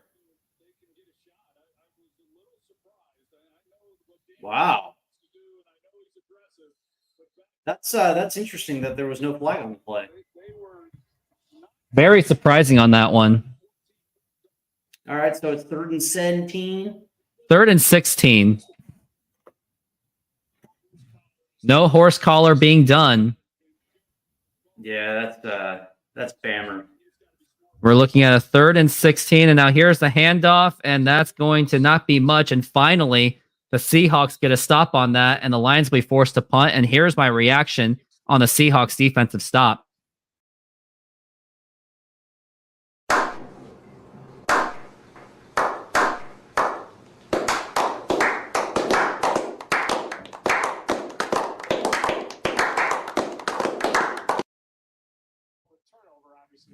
Well, and what else is killing them is that they're just not getting anything on the ground. I mean, Had to do that slow clap. Had to do the slow clap. That's funny though. Aaron Glenn's defense for Detroit has been exceptional. Now let's hope that the Seahawks can with only 22 seconds left, there's not going to be much at all. And well, you have to love Joe Buck giving Aaron Glenn's defense some love. Look at Joe and Troy. At least it's not Chris Collinsworth. Yeah, I'm Chris Collinsworth, and I thought that pass was a really good pass, but it was just a little bit under. Man. 14 seconds left, and I think the Seahawks only have time to try to get some kind of field goal. Aiden Hutchinson has been putting quite a bit of pressure. The Marine Lair podcast. Yeah, they have a pretty consistent podcast. I gotta give them that. Can't hate. I have only listened to them once. You haven't? No, just once. You did once. Yeah, I wasn't really happy. Why? Yeah, it's for some people. It's not for all. And we're looking at a 1st and 10 with 14 seconds left. And now here it is, and here is Smith, and that is going to be right down the middle, but that's going to be way incomplete. Could have just ended the half. Could have been a pick 6 right there. Absolutely. Aiden. Yeah, they're the Lions, especially with 14 seconds left, the Lions are only bringing 3. And looks like I think they're going for the Hail Mary on this one. It's like, and the ball is going all the way back. Like, why would you be attempting pass plays with? I mean, you're trying to get yourself into field goal range. I get it, but I would have at least. I mean, I'm fine going for the field goal because they're going to get the ball second half anyway. Yeah, but the Lions have 5 deep. They're only look at their their setup. That was unbelievable. Was that an errant snap?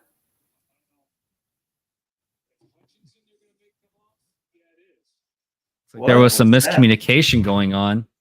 All right. So just take a knee and just end the half, dude. No. Go for a huge ass field goal. No. We have to be contrarians. And now we're looking at 2nd and 10, 11 seconds left in the half. Now here's Smith, and he's going for a run. And yep, he gets out of bounds, at least gets a first down. But it's not like they're going to have any much time to get any kind of a pass after that. What? So Emmett Brown saying the Seahawks ain't won a Super Bowl since Blitz changed his look and Moon was replaced by Mr. Snooze. Oh, that's true. That is true. I noticed that. I they know changed their mascot, and that's where they got cute. Yeah, like I know who Blitz is, but Moon was replaced by Mr. Snooze. Who's Mr. Snooze? No idea. Brock Oh, Warren Moon. Warren Moon. Yeah. Here's a 1st and 10, and now quick pass, and that's going to be just enough to maybe give Jason Myers a big field goal opportunity. Oh, Dave Wyman. Okay. Yeah. Yeah, you know that. You know, along with that, Wyman and Bob. Most snore fest of a show. Yeah, I'm sure that was it, right? We're looking at a 62-yard attempt for Jason Myers. Yeah, I'm sure that was it, Emmett. That's the reason why. That's the reason why the Seahawks haven't won a Super Bowl. Because it had, it couldn't have been that. Now here is the kick, and that is going to be way off and no good. And that's going to be caught by the return man. And he's going to try to see if he can get some yards.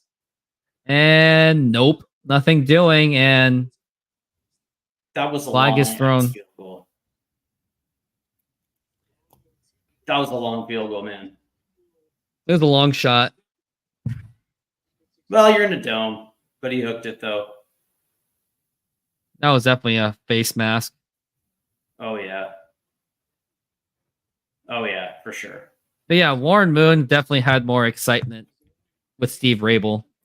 Steve Rabel. But that was definitely it. That's the reason why they haven't been back to a Super Bowl, because they changed Blitz's look and they replaced. Yes, it is the reason. The thing about it is that also as Pete got farther away from his USC days, his draft weren't as good. Well, also John Schneider lost a lot of his assistants. Yeah, that's true. But that also did not help. Well, but also when you look back at his first 4 drafts, I mean, there were guys that he specifically recruited to UFC. He already knew them. Yeah, and he dealt with them too, and dealt with them in the Pac-12. So as he got farther away from his USC days, he lost it.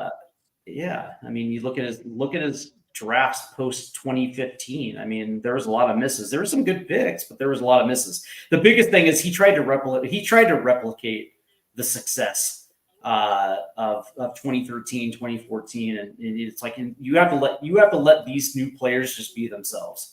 You have to adapt with the times, and that was the biggest issue with Pete, man. It's safe to say that he just got really, really lucky, and it just happened at the right time when he got all those players. Yeah, that's the thing, man. Timing is everything. And one of the things that I liked about those early drafts was he drafted guys with a chip on their shoulder, with something to prove, and that manifested. But times change, and you have to adapt with the players that you draft, and he was always trying to replicate it. He always wanted somebody to be the next Cam Chancellor or the next whoever, and it's like Richard Sherman, Marshawn Lynch. It's like, dude, let them be themselves. Emmett Brown, the reason why they had to sway away from the 12th man was because of the copyright issue with the Texas A&M, because they had dibs on 12th man, so Seahawks didn't really have a choice on that one. So anything that you have seen from the first half, like we're seeing Seahawks lack of pass rushing is really showing.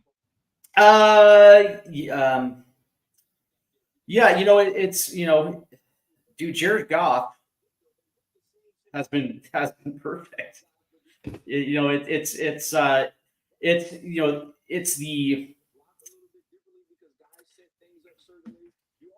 the timing of the routes, but it's also having that relationship with your receivers and knowing exactly their ins and outs. But also the Seahawks are also giving them space. Too much space, because when you don't have your starting defensive line, it's like this is the result.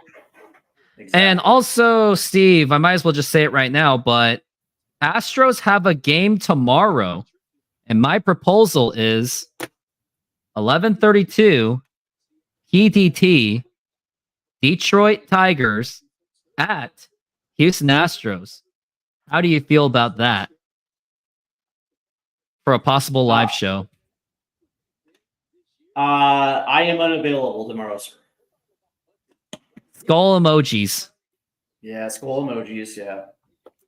Because I love using that. It's on. Usually, even when people make fun of me about my Mariners, they're like, "Oh, your Mariners can't do this," and I just say, I don't even argue with them. I just say skull emoji because that's all I can give. The craziest thing is that the guys at work understand that I'm a Mariner fan, and it's funny because they've been giving me a lot of shit because Detroit, basically Detroit outworked them for the final playoff spot, and they're the ones that took advantage of Minnesota falling apart at the end of the year, not Seattle, so they're coming in and they're just kind of like, how about those Tigers? How about those Tigers? And I'm like, how about them Tigers? Which honestly, I thought tomorrow would have been a great game for you to be with because we got Tigers. I'm not a Tigers fan. I thought you liked the Tigers too. I actually don't like the Tigers at all. Then it doesn't work for you. No, that's the thing. It's like it's one thing to to adopt and root for the Lions. They're a fun team, but the Tigers are just Tigers, man. It's like when it comes to I only have so much room for American League Baseball teams, and the Tigers aren't one of them. Now, if it was Cleveland, 100%.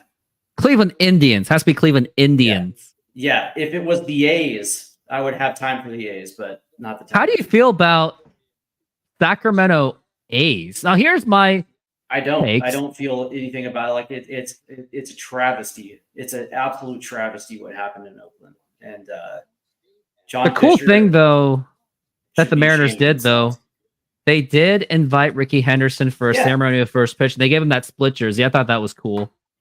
And little do people know that Ricky Henderson was actually a Mariner too. Yeah, for 92 games in 2000. And he did well. That's the thing. It's like, but really, he should have been down in Oakland for that last homestand, not in Seattle, wearing a half with no A's fans in attendance. You know what I mean? It's like it was a pro Mariner crowd, and don't get me wrong, it was a nice gesture. But Ricky should have been down at Ricky Henderson Field in Oakland, California. They really messed up that scheduling badly. And they made the last game on a day game. Yeah. Which was even more bizarre. I had some friends that are A's fans that were there for the final homestand. Dude, it's terrible. It's absolutely terrible. But the reality was that Major League Baseball never wanted Oakland, the A's to move to Oakland to begin with in the first place. Back in 1967, Charlie Finley was beefing with the politicians at Kansas City. He was looking for a new stadium. They wouldn't budge, and so he actually came up to Seattle. Was seeing if Seattle would play ball. They were like, "We have 6 stadium," and he was like, "And they were like, "What do you want to say?" We have some new porta potties. Yeah, it's like Seattle's notorious for not helping any of its professional sports franchises.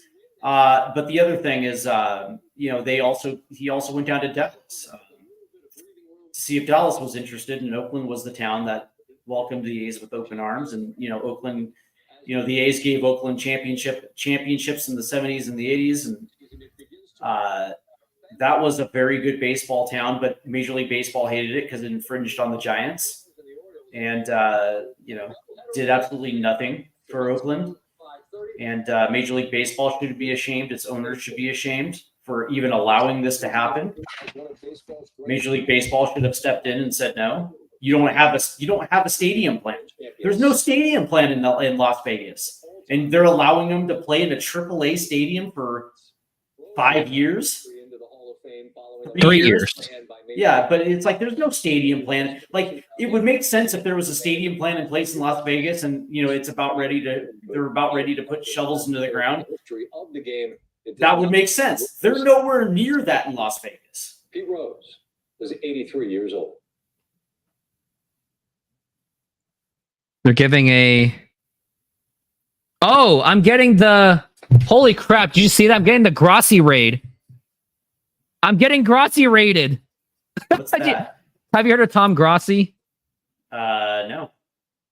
Tom Grossi is a YouTuber, and sometimes once in a while in the halftime of a football game, he's like, hey, go to this small YouTube channel and just put Grossi raid as a way of helping small YouTube. So, oh, look at that. 196 views. So, welcome to everyone that has joined my YouTube channel. This is the Rooftop Sports, and obviously you guys came from Tom Grossi's channel, which he has a great channel, by the way.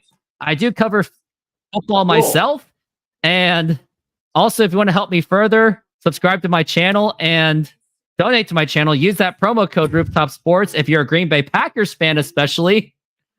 Use that promo code Rooftop Sports for $20 off of your Green Bay Packers tickets, because I know they're expensive as poo-poo, because the waiting list for like a Packers season ticket is like what? Hundreds of years? Oh, look, and hey, we got a Lions fan in the house. Did not expect this to happen with that's what you call the Grossi raid. Okay. And also donate to this channel as well. And for all you Green Bay Packers fans, my most horrifying memory as a Seahawks fan was 2008 when the Seahawks had a 14-0 lead against Brett Favre. And then next thing you know, the snowstorm happens. And Steve, what happened after that? What happened? I don't know. Oh, the Seahawks got absolutely just shanked. Oh, against the Packers? Yeah. Yeah. I remember. With the big snow, and that was supposed to be... Sorry, I was lost in all these comments, and I'm like... I know. I was like, what just happened? Got the Grossi... This is actually my second Grossi raid of my YouTube career. Oh, by the way, do you remember when Golden Tate had the phantom catch against the Packers? Yep, the Fail Mary, and and everyone was like, "Oh man, the refs screwed over the Seahawks." But yeah, also the refs didn't cause like 8 sacks on Aaron Rodgers either. Mr. Personality on the right, like and sub, get Grossi rated again. Packs are full of crap. Fail Mary, the Fail Mary. We're talking about that Fail Mary. Remember the 2003 wild card round? We want the ball. We're going to score, because Matt Hasselbeck just could not wipe that smile off of his face because it was all full of goosebumps. Oh, and by the way, because he threw it into who did he throw? Al Harris. No. The receiver he was trying to throw to. Former Daryl Jackson or Corn Robinson? No. Bobby Ingram. Nope. Oh, you were at that game too? We want the ball. We're going to score. Oh, yep. How'd that go? And by the way, did you know that the last time the Seahawks won a freaking football game in Green Bay was 1999? Yeah, that's how long it's been. I was in 2nd grade when I had the worst possible teacher of my life. She was a really bad teacher. No. My parents actually tried to get her fired, but of course, what is something public school teachers have after 10 years? Tenure. So, I don't know. The only way I could have gotten her fired is if I baited her into like slapping me. That's about it. That's funny. Oh, thank you, Bobby Gallant. Thank you for the subscribing. And also, if you guys are into basketball, I've also made a video regarding Dikembe Mutombo. And here it is. It's about the time, and you know what? I'll show this to you guys right now. Here is a preview of the Dikembe Mutombo video. Longtime NBA great Dikembe Mutombo recently passed away due to brain cancer at the age of 58 after undergoing treatment in Atlanta for brain tumor in 2022. In his passing, he was surrounded by his beloved family, and I wish them deep condolences. I am here to make a video in his honor, and specifically, this video will be about him leading the Denver Nuggets to a huge upset over the Seattle Supersonics in the 1993-1994 season. But before I start, I just want to say rest in peace, Mount Mutombo, and here are some of his touching words during his Hall of Fame induction speech in 2015. It's because of the game that I was able to build a hospital in Democratic Republic of Congo, which is now served more than 140,000 people.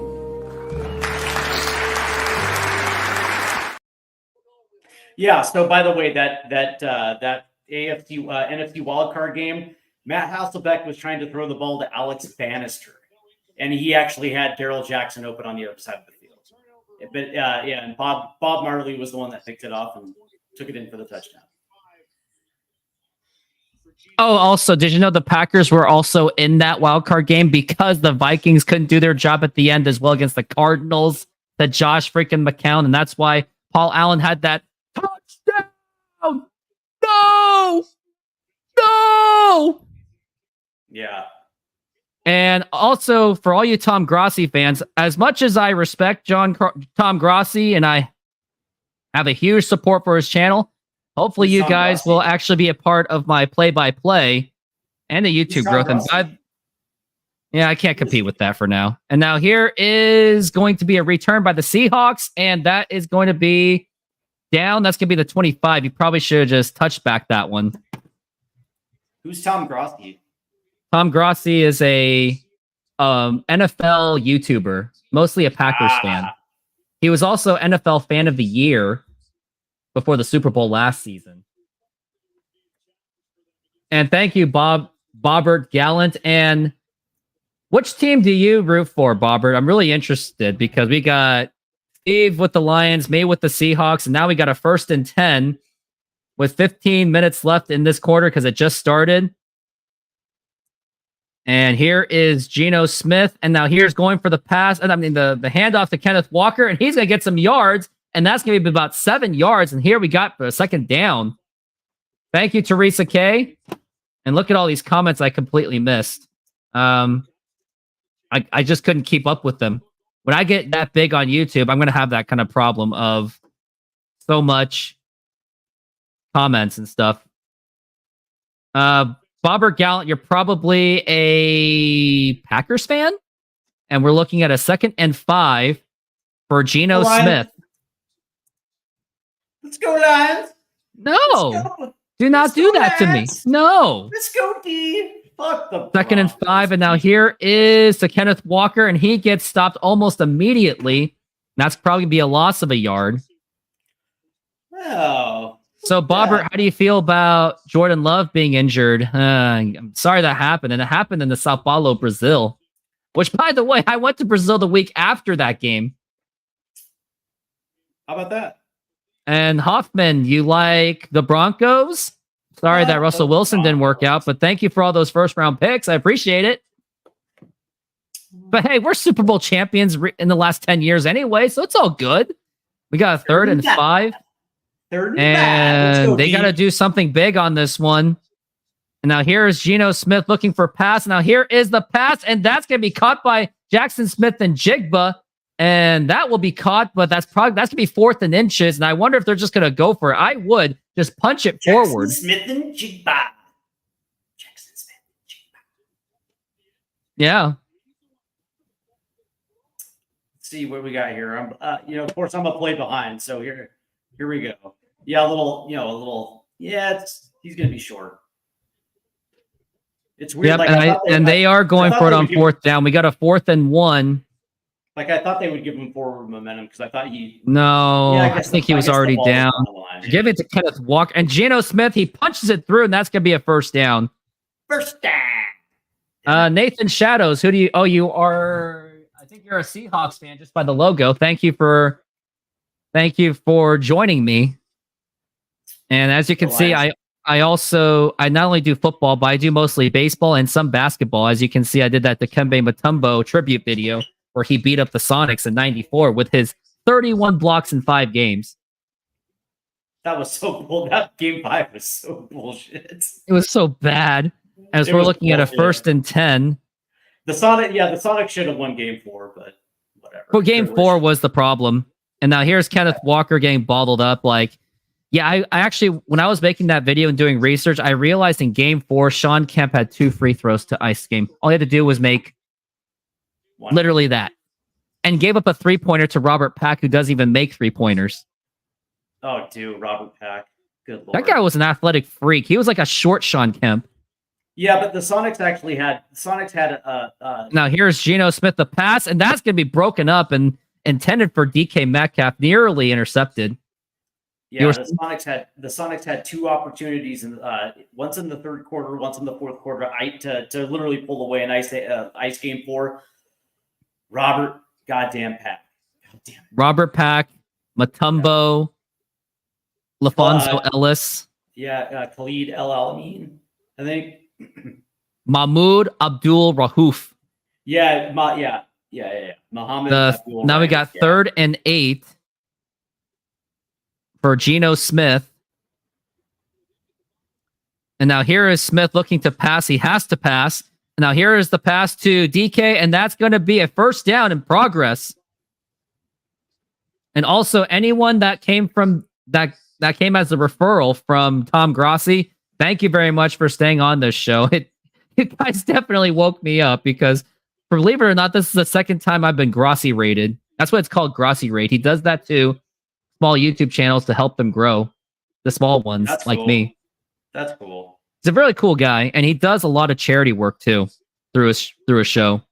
One time he did a show for like 12 hours to get him to raise $1 million, and he wouldn't stop the show until he got $1 million in donations from charity. Now here is the pass to Kenneth Walker. He's going for the run. He didn't stop until charities gave him $1 million, or the other way around. No, when he selected a charity, I think it was St. Jude's Children's Hospital, and until they hit $1 million, he would not shut down the show. Oh, that's cool. That's cool. Yep, Nathan came from the Tom Grossi. So yeah, small world, Nathan Shadows. You've got me, you got Seahawks on tap, I think, and you got Norbcam. And now here is the pass by Geno. That's going to be caught by Noah Fant, and that's going to go into the field goal range. Yeah. Looks like the Seahawks are driving. Yeah, also Urinating Tree is another guy. Nathan Shadows, I'm sure you know about Urinating Tree, 5 vid something. Urinating. Yeah, he's another cool YouTube channel. I know the name sounds weird, but he also has a good YouTube channel. I helped him write the script for a Mariners video before. Nice. And that was before I even broke ground on YouTube. Yes, I have no idea who these people are, man. I'm just in the small little corner of the You're a small world. And here's a big pass, and that's going to be incomplete, and that's going to be a flag. And I wonder if that's going to be, yes, I think that's going to be a defensive pass interference. DPI, man. Good Lord. Yeah, Nathan Shadows. Also, you probably know of, what's his name? Scooter McRuger. He's another guy that also interacts with Tom Grossi. And looks like we got a pass interference. And Nathan Shadows, do you follow Seattle Mariners baseball?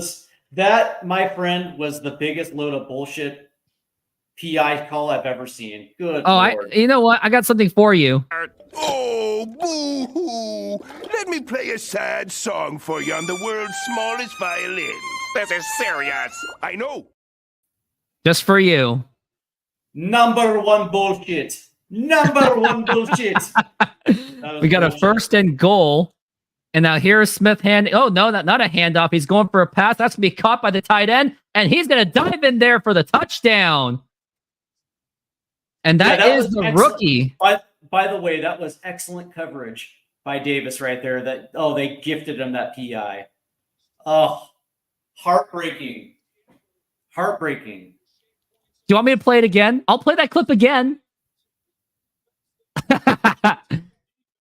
Oh, yeah, Nathan Shadows. I also follow Mariners baseball. And, of course, I have another video for you. Steve, what was your favorite video that I ever made that was actually, like, edited? If you have one. Say it again? What was your most favorite video that I actually made and edited? That's a good question. I don't know. There is the Yordan Alvarez video. No, the Tino Martinez video, the 2000 Mariners. The A-Rod one? Yeah, that's one. That's also a pretty popular one. There you go. That one. And Nathan Shadows, this one's for you. This is about how the Mariners, when they traded away Tino Martinez after 1995, you know, the stuff that nobody talks about after 95, because when it comes to 95, everyone's like, oh yeah, Mariners made a nice run in 95, but they don't talk about what happened after that when they literally nuked the team. Jared. Let's go, Jared. I got 30 minutes. I got 30 minutes before I got to jump off. But Jared, I have time. for Jared. What? No, you gotta leave, man. Yeah, You burn me. Oh, I think my brother might be watching along on this. Yeah, I think he's texting me. What is he saying? This. Oh, I think he's going hard in on the Lions. I think he is. I'm gonna try to see if I can get my backup quarterback to my show. Oh yeah, Nathan Shadows. Yep, it's painful, but I do follow Mariners baseball, so look forward to that. And I do have a show tomorrow with Jim Moore, the Cougar Jim Moore. Going to talk about some Mariners baseball. We're going to talk about the good, the bad, and the ugly, and what's to look forward to or what's to dread for the off season. The dread pirate Coug, man. I'll tell you what, Jim's a great guy, man. I like Jim. He is a great guy. He keeps it real. He keeps it real, man. He keeps it real. He's a very honest guy, too. Doesn't lie about anything. Oh my God, these comments were just exploding. Tom Grossi actually commented going, LFG! I don't know what that means. Let's freaking go. Oh, there you go. Yeah. Comments are so crazy that I'm scrolling up and it's like really big. I couldn't keep up with them. But if I ever become a big YouTuber, I have to deal with that. Like, the comments would be so rapid that I actually have to charge people to get me to respond to them. Yeah. I should have done that. Like, oh God, that was not a PI. Oh, it's so painful. It's so painful. That was not a PI. Too bad for you. Too bad you won't be here for the end of the game. And now we got the kick to from Jason Myers going to the end zone. Yeah, and they are not going to run it out. They want their free 30 yards. When I wake that's the thing. Morning, when I wake up in the morning and I see that the Lions have won this game 35-21, it's all good. It's all good. You don't know that. I do know that. I'm not Rockies, huh? Yeah. A lot of wasted talent with the Rockies. Troy Tulowitzki, Todd Helton, Larry Walker, Trevor Story, Dante Bichette. The list goes on and on. And now here is going to be the pass, and that is going to be caught. And that is going to...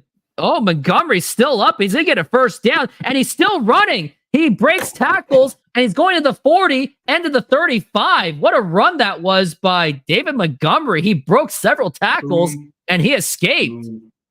Boom, boom, boom, boom, boom. What did I just watch? I hope you've seen it by now. Yep, 1, 2, 3, 4, 5. Like, how do you not tackle on that? Like, how do you not finish that?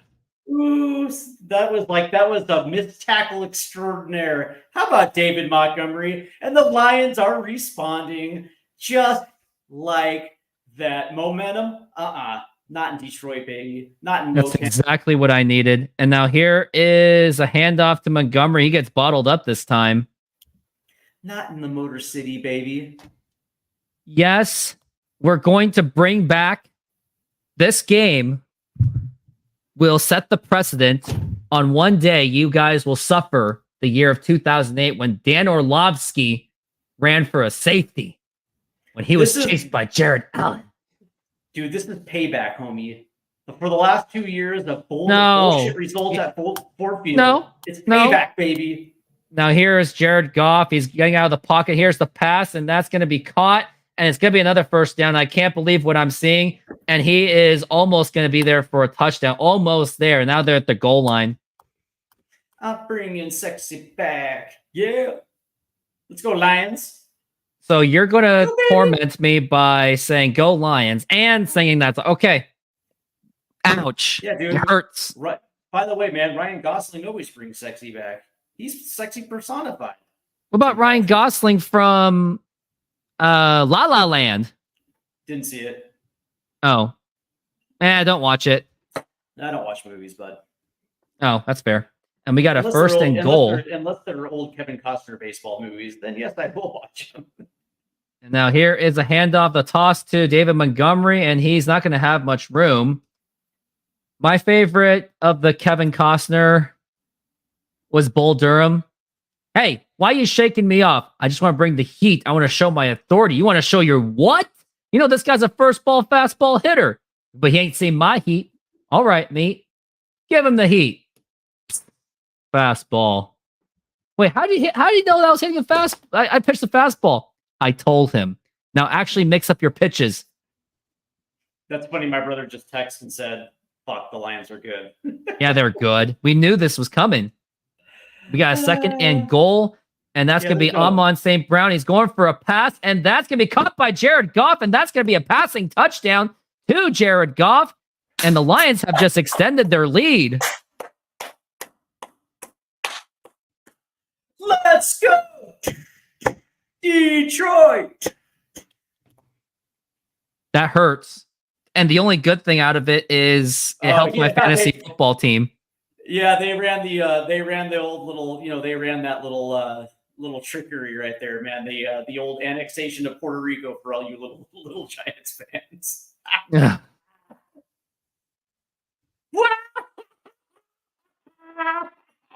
Yeah, keep laughing. And then that's the field goal. Yep, this is great. And here's my reaction to that touchdown. Here it is. For anyone that saw Austin Powers' International Man of Mystery, that's where it's from. Yeah. By the way, that aged really well, didn't it? Right. Second half is the second half is the Seahawks half. Yeah, that really aged well, didn't it? Doesn't help when Seahawks have absolutely nobody on the defense because everyone's hurt. This is, by the way, that's what happens when you mess around with the sun god, Amon-Ra. Ra. Ra was a god of Egypt. One of the many gods. Yeah. Ra. That's right. He's not to be messed with. I wonder what was his attributes. Oh, what was Ra was, the god of sun, the sky, and the underworld. One of the most important gods in the Egyptian religion. Ra. He was a big hawk, too. Not to be messed with. Not to be messed with. Nope. All right, let's see some D. Let's see some D now. No, let's see some more offense. Let's D up. No. We'll give you some D. You just had to do that. This game is pain. Just like my fantasy team. Why did he even bring out the little one? Wait, what are you talking about? Curse wheel? I don't know. Motor City, baby. Yeah. That's the thing. It's like just when the Seahawks just seem to have a little momentum, just a little taste, a smidgen of momentum, Lions say, we'll snatch that soul right back from you. Ouch. There is no momentum. Nope. There's just pain. Pain. He wanted to ensure the Hawks never get anything nice. The Seahawks won a Super Bowl, so quit your crying. And we are back from the break, and hey, they're saying this is brought to you by SoFi Bank. And speak of, I have a SoFi Bank ad. SoFi is an online bank and a personal financing company offering financial diverse products. They hold the naming rights to the home of the Los Angeles Rams and the Los Angeles Chargers, named SoFi Stadium. They offer amazing checking and savings accounts where you can get up to 4.6% on savings accounts. There are no monthly fees to maintain the account.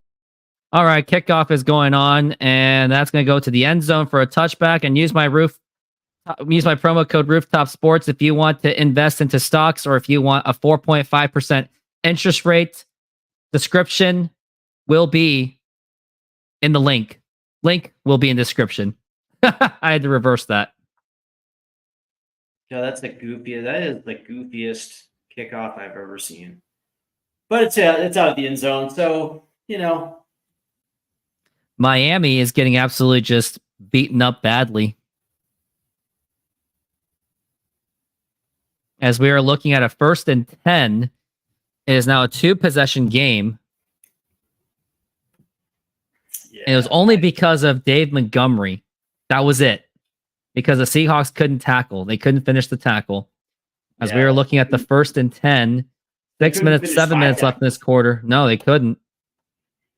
And now here is Kenneth Walker going for the run, and he gets an opening. He gets going for the first down, the 40, and the 50. Goes out of bounds, but get a big first down out of it. Ooh, a gainer. Yeah, I could use one of those. Let's see how big this hole was. Now we're looking at the 1st and 10 for Geno Smith. Wow, that hole was as big as this. And now here is, he's going for a run. Got what? Nothing. No, I just looked at the play and I go, he was going for a run. He just slid. It's like, huh? And he got, and Walker had major penetration, and I'm not talking about your girlfriend. Thank you. You're really down the middle. You're really doing it. And now we're looking at a 2nd and 8. And Geno Smith is working on a 2nd and 8. And here is Smith. Geno. And now here's Smith going for the pass. He's getting pressured already. He has to throw it away. And some may argue that was an intentional grounding, as we're looking at a 3rd and 8. And you really can't afford. You cannot afford to give this away. And also, Painted Wolf, Nathan Shadows, Teresa K, all of you that are in my channel. I also have a membership $5 a month if you want to get my fantasy football coverage and softball highlights. Who was it on that play? Oh, that was Aiden Hutchinson. Aiden. And we're looking at a 3rd and 8.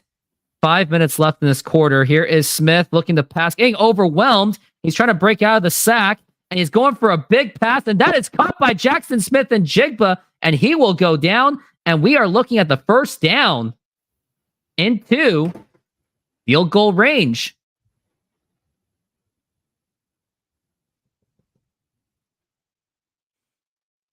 That was a big one. We missed the sack off the edge.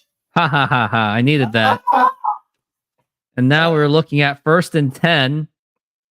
Ball on the 39. Lions 39. They're in field goal range. And now here's Kenneth Walker. He trips up and he's going to he gets bottled up, and that's going to be a huge loss. God, he flew off the edge and just missed him. Just missed it badly. But then the next play is pretty brutal too. I am now down by Yep. Oh, that was 24 points. I'm now down by 24 in fantasy football. Yeah, he certainly didn't make something out of nothing there. He Got made nothing 2nd out of and nothing. 16 for Geno Smith. Man in motion, number 88. Now here is Smith. He's going for a pass, going for a big pass, and that's going to be caught by Tyler Lockett, and he's still going to continue to run, and he's going to go down wisely, and now they're at the red zone. Feels like every 3rd down is a long 3rd. Yeah, it's true. And Nathan Shadows, yep, boom, baby.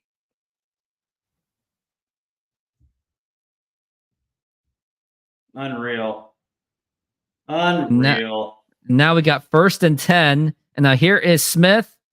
And he's got no room to pass, and that's gonna be way incomplete. And I think that's an intentional grounding right there, because there was no intended receiver when wherever he was throwing, and he was in the pocket. Fucking Tyler. Oh, it's a holding on the defense, and that's gonna be an automatic 1st down. Hoping to make this into a 1-possession game. Yep, you held up Tyler Lockett pretty good. That's why Geno Smith could not made it look like that. It was an intentional grounding.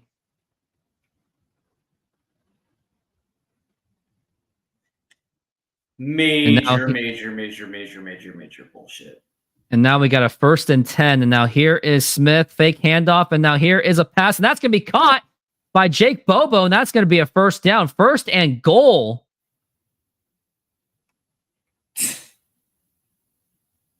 By the way, that pass was nowhere near Tyler Lockett. And what's more unbelievable is that Bobo actually tripped and he still got up and caught it. Bobo. Jake Bobo's got pretty soft hands, much softer hands than DK Metcalf. I know, man. He uses lotion. Yeah, DK Metcalf has like very stone hands. I don't think that guy even ever puts on lotion at all. And now we've got 1st and goal. Here is the handoff to Kenneth Walker. And I think he does get in there for the touchdown. Does he get in? We'll check. Referee is still checking in. And that is a touchdown Seahawks. And now they're going to be within a 1 possession pending the PAT. Good drive by the Seahawks. Yeah, I wonder if he's related to Philip Bobo. Well, maybe you can check that yourself. I doubt it. Oh, okay. And now it looks like they're reviewing the play and seeing if Kenneth Walker did actually have if he broke the plane. It was 8 plays for 80 yards, and that was done in 3 minutes and 54 seconds. Haha, 54, get it? Most Mariner fans are familiar with that number, 54. Looks like his helmet got over. Nah, it's all about that football breaking the plane. I'm bringing sexy back. Yeah. No. Yeah, that looked good to me. And they're going for a 2-point conversion. I don't really understand this. I think I would just hit the field. By the way, that was either Nathan Shadows. I'm just as shocked as you are. I don't like it. I don't think this is going to work. That's good tackling by the Lions right there, but still, yeah, they gave up an 80-yard drive. By the way, on a massive. Now here is Smith going for pass for a 2-point conversion, and is that going to be caught? That is incomplete, but we got a flag on the field.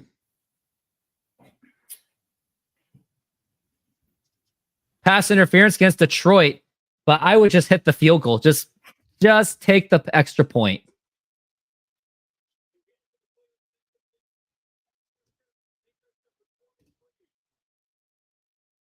Pass interference on number 23. That is Carlton Davis, who is charged with the pass interference. I would just go for the field goal. Just do the extra point. What are we doing here?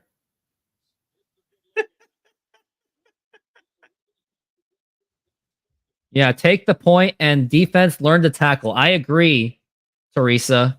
Abso-freaking-lutely. Yeah, that was not... And they're going for the 2-point. They're still, even with a second chance, they're still going for the 2-point conversion. It's not like they got anything more out of it. Now here's Smith going for a quick pass, and that's going to be incomplete. Pass intended for Jake Bobo, and most Seahawks fans would agree that going for that 2-point conversion was a horse crap of a decision. Now I'm going to express that on Twitter X.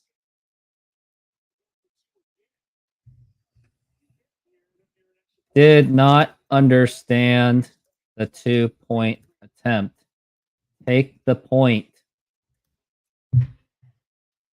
All right. Well, I gotta run, guys. Thanks. This has been fun. It was fun. Go Lions. Go Hawks. Go Lions. Go Lions.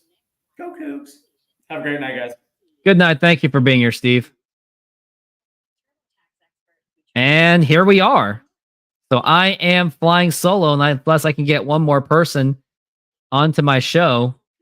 Looks like he won't be, so it's going to be all on my own, just like Tom Grossi is usually on his own. So it's all good. But I just want to say thank you, Teresa. Thank you, Nathan, for sticking with me on this show. Glad to get a new guy. Glad to get new people out of Tom Grossi.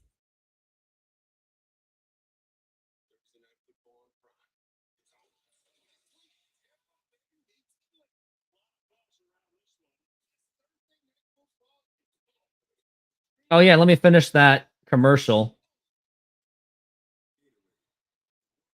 SoFi is an online bank and a personal financing company offering financial diverse products. They hold the naming rights to the home of the Los Angeles Rams and the Los Angeles Chargers, named SoFi Stadium. They offer amazing checking and savings accounts where you can get up to 4.6% on savings accounts. There are no monthly fees to maintain the accounts, and they have over 55,000 no-fee ATMs around the United States. You even have access to a budgeting program, stock trading, and insurance programs. Join SoFi and get $25 for joining and or $25 for opening a stock trading account. Links are available in the description. And thank you. And lastly, I am not a financial advisor, so either find a professional financial advisor or go with your own gut. We rockin', as Tom says. Yeah, Tom Grotz is a really fun guy. He does a lot of play-by-play. And I wonder if he's doing the play-by-play for the Seahawks game as well. Probably is. Yep, he's doing the Seahawks game too.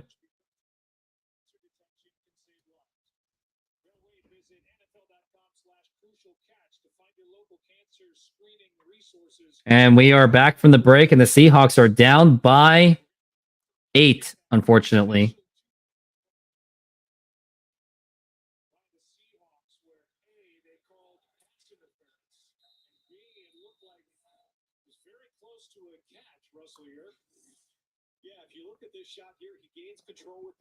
Fun guy, but a cheesehead, so that's hurt. Yeah, that's true. But hey, he's civil with everyone.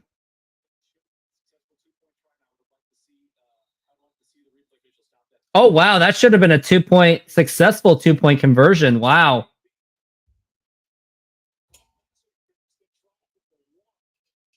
They should have just took the extra point either way.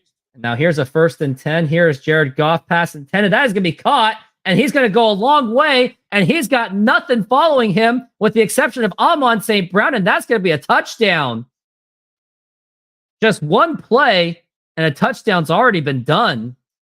Now it's 34-20, pending the PAT. That was Jamison Williams. If only that went to Amon St. Brown, because he's on my fantasy football team. Flags after the play, because I think they were going for that dunking celebration.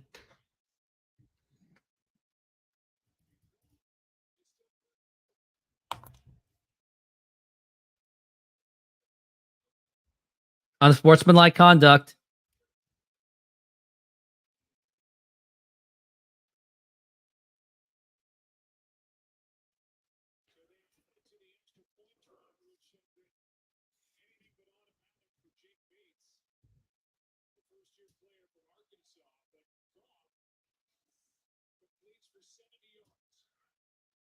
That was a 70-yard touchdown. Would have preferred to go to, yep. Painted Wolf. We can agree with everything, can we? And the kick. And that is good. Lions are just overmatching the Seahawks right now.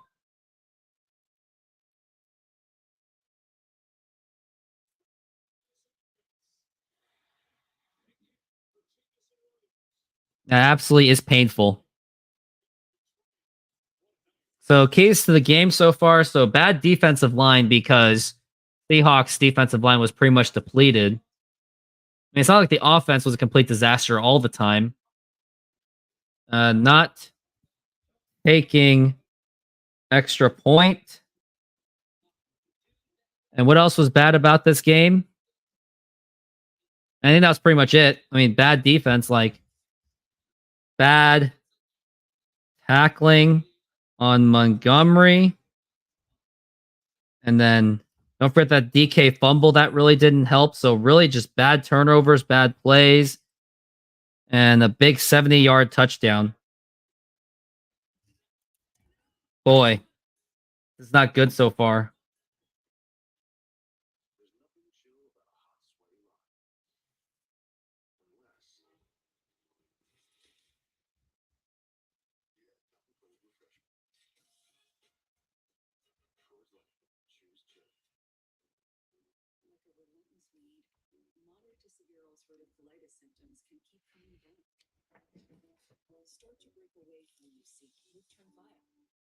with rapid relief in 4 weeks. Tremfya blocks a key source of inflammation. At 1 year, many people experience. We don't look like a terrible team, at least.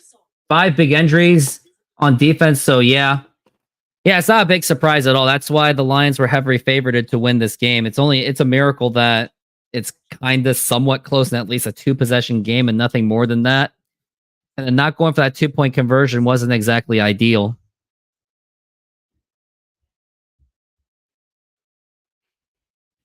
Week 5 kicks off with Thursday Night Football starting at 8:15 p.m. Eastern on Prime Video. Stream games live on your mobile device with NFL Plus. And we are back from the break. Amon St. Brown and Williams, part of the 2 of the big receivers for the Lions. Jared Goff has been playing absolutely outstanding. He's been perfect all game. 15 of 15. 225 yards and a touchdown. He is also on my team as the other quarterback. Didn't realize Jordan Love was actually back and playing. Jared Goff has scored 20 points so far. He might actually outscore my other guy, CJ Stroud, on my team. And if you guys would like to get exclusive updates from my fantasy football team, join my membership for $5 a month. Or also just to support this channel further, just hit the donation button on the YouTube Super Chats or my PayPal or Venmo, which you can see on the ticker on the very bottom of those usernames. Yeah, we should have gotten the 2 points, but even with those 2 points, I think they still would have scored that touchdown. As we are looking at a 1st and 10. And now Geno Smith right next to Kenneth Walker. And now here is Smith looking to pass. And now here is the pass to Kenneth Walker. And he's going to go right just into the line of scrimmage. And that's actually going to get 5 yards. Teresa, I don't do the Kraken. I don't know enough hockey to even do it.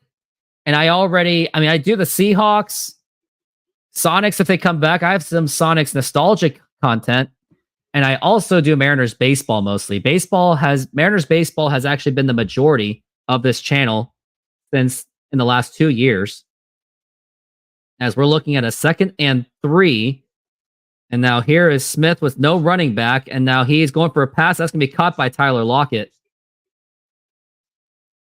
But yeah, I mean, the most I would do with Kraken, I just go to the games and enjoy, but wouldn't have exactly the knowledge to follow it. Like, it's just not there for me. I don't even have the passion for hockey either, just enough to watch it as a casual fan. But are there any YouTubers out there in the Kraken community? As we are looking at a 1st and 10. Got 149 left in this quarter. I mean, believe it or not, Seahawks still have a chance to win this game. 8 seconds left. Geno is really burning time. 4, 3, and now here is Smith. He's going to hand it to Walker, and he's going for runs. Got some room, and he's going to get the 1st down and still breaking through. And just get down, Walker. Just get down. You didn't have to go extra on that. Just go down because you've already suffered that turnover by DK Metcalf with that fumble.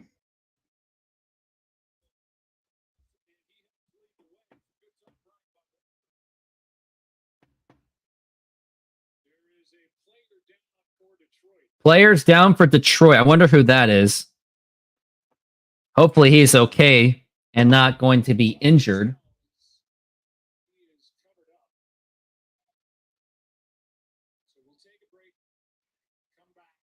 And they are going to take a break, and looks like someone is down for an extended amount of time. Say goodbye to multiple daily insulin injections and say hello to Omnipod 5.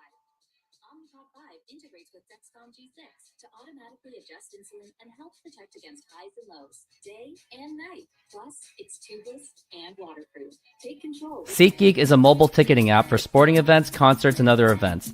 They make the buying experience easier by the app ranking each ticket from 0 to 10 to see if you are getting a good deal, and you can see exactly where you are sitting. I regularly use that app, and I have had nothing but a fantastic experience with SeatGeek. Use my promo code RoofTopSports to get $20 off of your first purchase. Link to the code, app, and website will be in the description, so take advantage, and thank you. Use that promo code RoofTopSports. When they lost Medicaid, they found a new plan that fits their budget. Many other ways to qualify. Visit healthcare.gov where millions have found the coverage they need. Welcome to your championship game. It's the big one. With Amex Gold, you can enjoy over $400 back in dining value annually. Gonna see if I can get my friend to join. Probably gonna be. Well, I might as well play a commercial too. SoFi is an online bank and a personal financing company offering financial diverse products. They hold the naming rights to the home of the Los Angeles Rams and the Los Angeles Chargers, named SoFi Stadium. They offer amazing checking and savings accounts where you can get up to 4.6% on savings accounts. There are no monthly fees to maintain the accounts, and they have over 55,000 no-fee ATMs around the United States. You even have access to a budgeting program, stock trading, and insurance programs. Join SoFi and get $25 for joining and or $25 for opening a stock trading account. Links are available in the description, and thank you. And lastly, I am not a financial advisor, so either find a professional financial advisor or go with your own gut.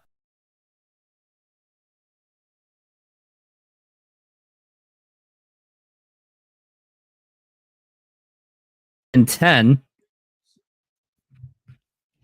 And now Gino with no receiver, right? No running back with him.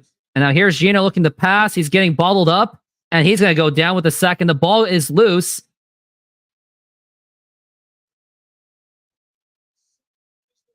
Sack is the result.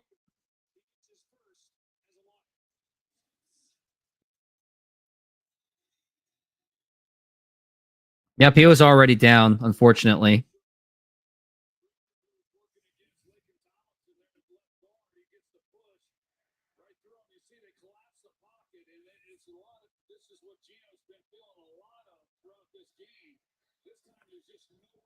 And now we got a 2nd and 14. And now here is Smith looking to pass. He is going to, and that's going to be big runs and big gains, and we're going into the 20. And they're going to let this clock run down. Yep, they're going to let it run. And that's going to be the end of the quarter. And I got to go to the bathroom. Modern Exterior Solutions is a fully licensed and insured full-service exterior renovations company serving Seattle and East Side communities. We know that a home is one of your most important possessions. That's why we're committed to providing high-quality, affordable home renovations for each customer's individual budget. We're diverse enough to meet the challenges of any project you put in front of us. Our workmanship minimizes the use of third-party services, and our team works together to meet all your deadlines. Anytime there's a challenge, we work with you to find a solution. We're proud to work with distributors of quality brand products with durable, ample protection from the elements for a variety of applications, including James Hardie siding and trim. Talk with us today about your project's needs, and we can help you solve all the challenges along the way.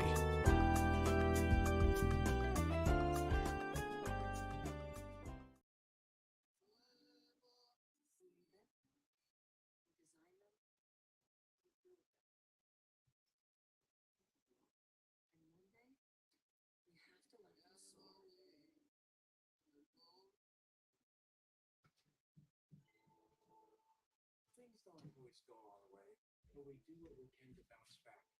Gambling can be fun, but when it's not, it's free. Not private Indian stand. Try to build a close connection. You or a loved one. And I'm back. And looks like commercial break is still ongoing.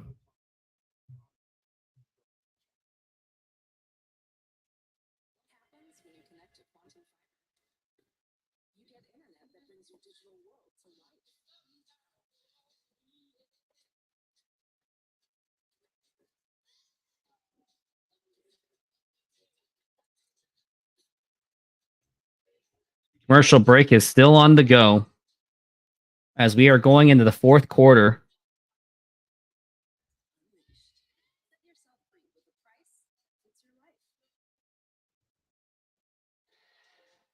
Families affected by Hurricane Helene urgently need support. Help the American Red Cross provide meals and shelter to these individuals. Donate today to the relief efforts by going to redcross.org/NFL.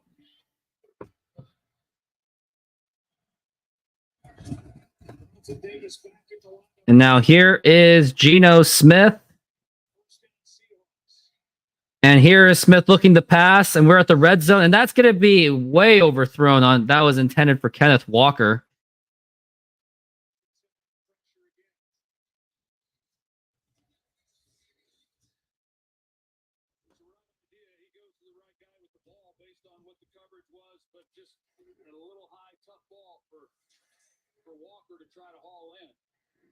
And we're looking at a 2nd and 10. Geno Smith is at 290 yards so far. And if even Seahawks lose this game, you can't put this on Geno one bit. And now here is the handoff to Walker, and he gets a big opening, and he's going to get the big run. First down, and he's going to get in there for the touchdown. Kenneth Walker is on fire today. Another touchdown for Kenneth Walker. The Seahawks once again bring it to within a one-possession game.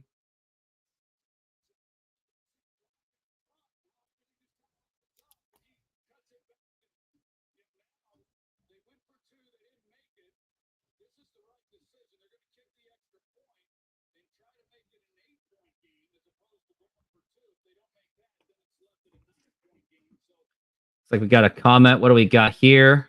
Touchdown Seahawks, absolutely. And now we got Jason Myers going for the PAT. And that is good. Yeah, Teresa, I'd agree with you, right? maybe they should have.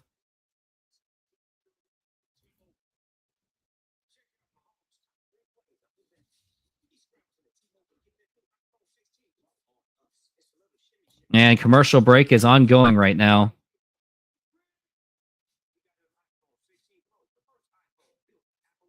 Also, I thought I'd show you fans what my intro video usually looks like.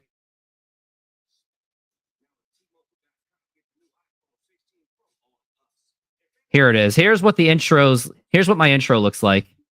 This is when the countdown happens. Oh, nope. Not necessary because we're already back from the break.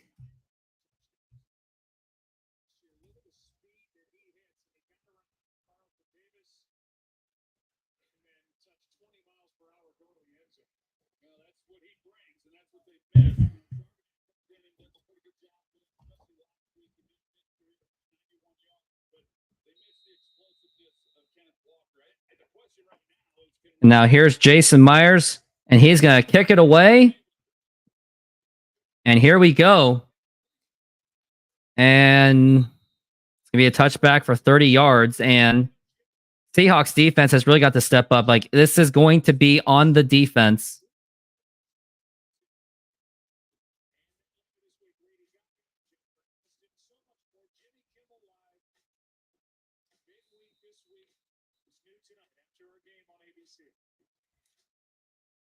And now we are looking at the 1st and 10. Ball on the 30. And now here is Goff handing it off to Gibbs, and he's going to get a big run on that. And that's going to be close to a first down. That's going to be about a 2nd and a 3.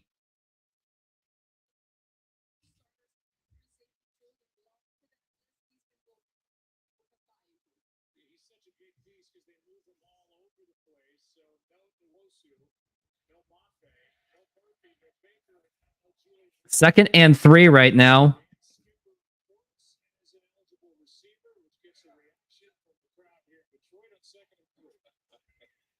Looks like Jordan Love is out. Not Jordan Love. Looks like our Love is out. And now we got a run, and he's going to go all the way back. We got a 3rd down and short.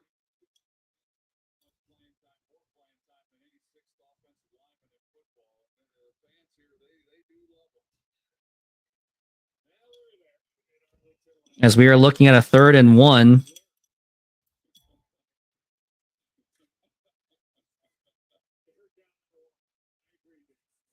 Got Dan Skipper. We're looking at 3rd and 1. They got to get this stop. And now here is a handoff to, and the Seahawks get the stop. And they're going to force the punt. And the Seahawks will have an opportunity to either tie the game or bring it to within 1. That was a loss of 2.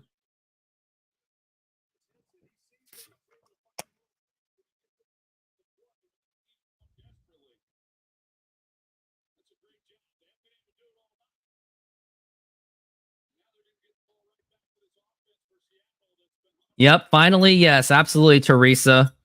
So Seahawks very much have a chance to make it happen. And that's going to be a fair catch at the 20. Also, tomorrow, if anyone that cares about baseball, I'm planning to do the Houston Astros game tomorrow for the playoffs.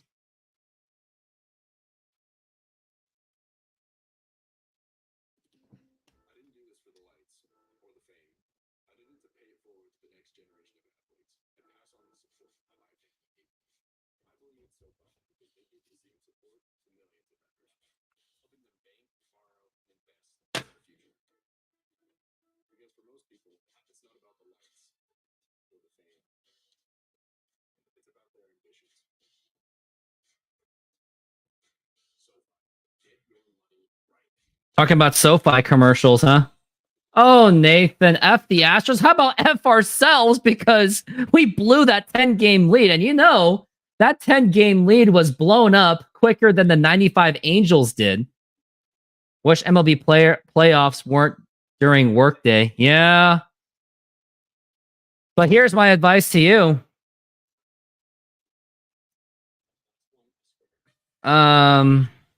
Get out of your 9-to-5 jobs. Find something. Like, this is what I'm trying to do. I'm building this YouTube channel so I don't have to do a 9-to-5 whatever BS, which technically I'm not in a 9-to-5 lifestyle right now. But I want to be in a position where I can make this like... I could make this my day job thing and have my other jobs be like the supporting thing. That's my goal. But it's going to be a long time until I can grind to that. Why my Angels catch a stray. That's why being a Mariners fan is pain. It is absolute pain. To say that it is pain, it would be an absolute understatement.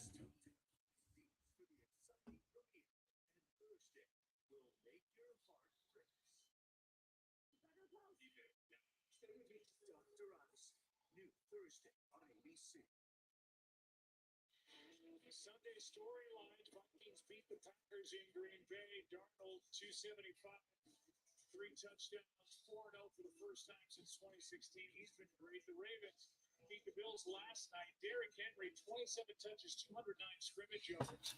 So good on the ground. Kansas City 4. Yeah, being a Mariners fan's pain. But now we got a 1st and 10. Ball on the 21. Opportunity for the Seahawks to tie this game. And now here is Smith, and here's the pass to Charbonnet. And that is going to be not much, about 3 yards on that one.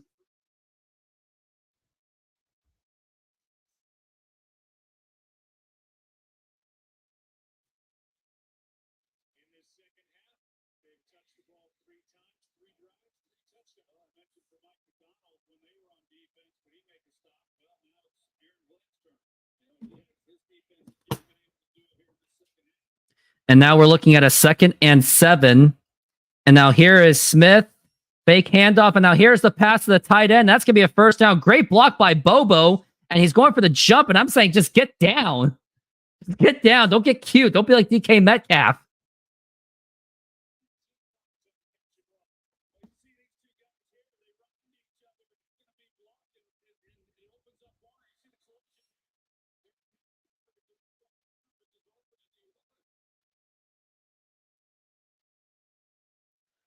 And now here is a handoff to Charbonnet. And he's going to get a big one. That's going to be a first down.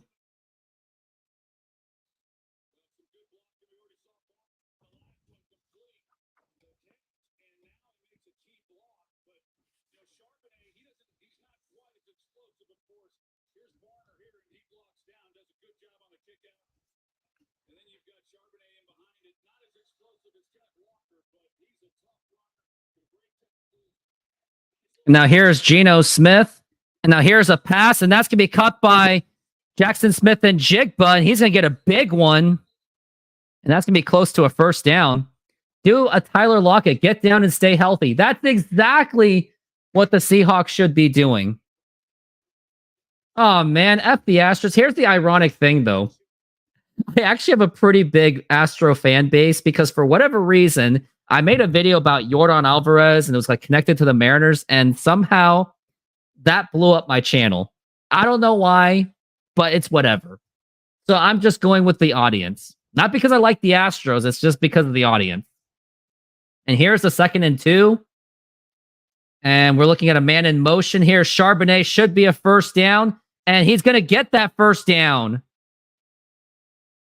Yeah, and I hate to say it too, but it's painful to say, but my favorite player in baseball is Yordan Alvarez. Why? Because the guy's got an attitude. He's got a really... Oh, no, a freaking holding call. Alvarez is a big dude. He's got a really cool story where he defected from Cuba. So he's got, like, the coolest backstory. One of the coolest, like, escape stories. Along with Altuve, I know these players have these cool, feel-good stories and all, but at least Alvarez wasn't exactly part of the whole garbage can as much as, like, Altuve was. And yes, Alvarez burning Robbie Ray was really painful. But you gotta love the game. And now here is a 2nd and 9. And here is the throw, and that's gonna be caught by Charbonnet, and that will more than make up for that flag.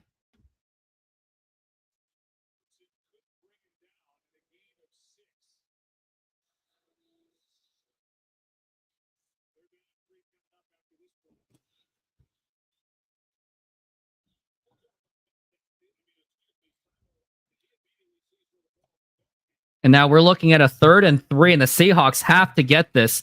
They have to convert.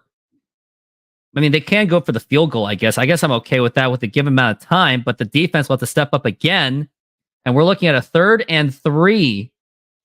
And Smith is getting ready, and here is going for the pass, already pressured. Here is the pass, and that's going to be incomplete. Ball intended for Tyler Lockett, and Seahawks will be forced to kick the field goal.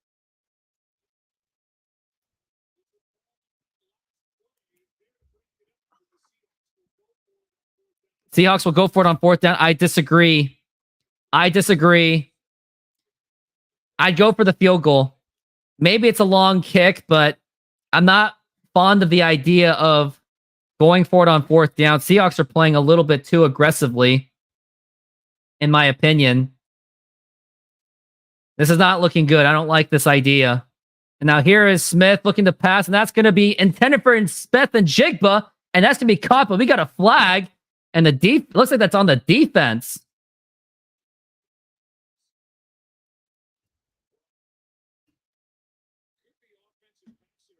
Offensive pass interference is very possible.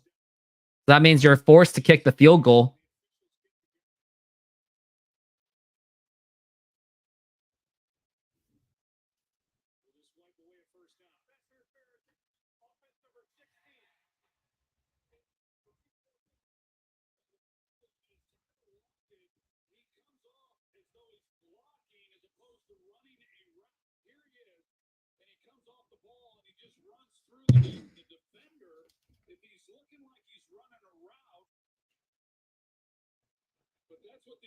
Saw that he just looks up the defender and collides with him. Yeah, Troy, I agree with you 100%. He comes up with the ASUS of blocking pots are going down there. They're going to call offensive pass interference. They're calling offensive pass interference.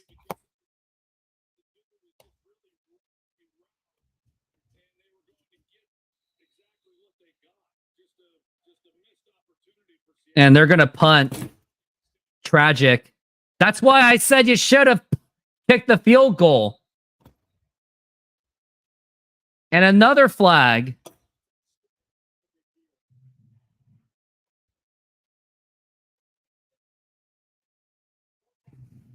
Seahawks have lost 5 points for being greedy. I'm going to say, yeah, Seahawks have lost, I would say at least lost 4 points for going greedy.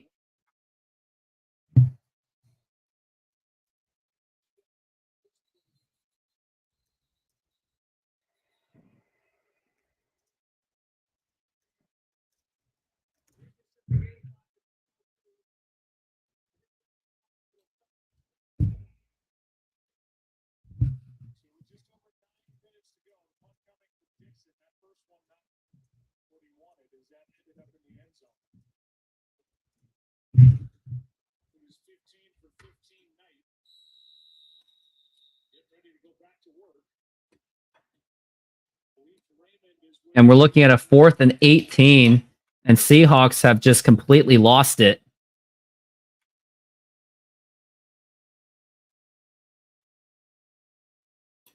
And here is the big kick.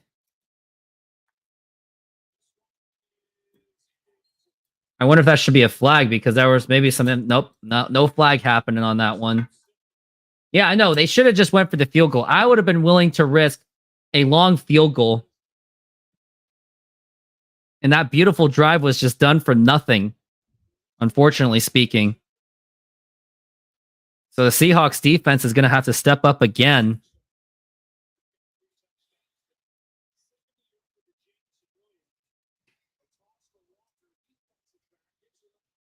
And also, I just want to say thank you for those that were still sticking with me even after the Grossi raid, because most people doing the Grossi raid, they just do their chat and say bye-bye, maybe a free sub, which is pretty much the equivalence of buying subs for free.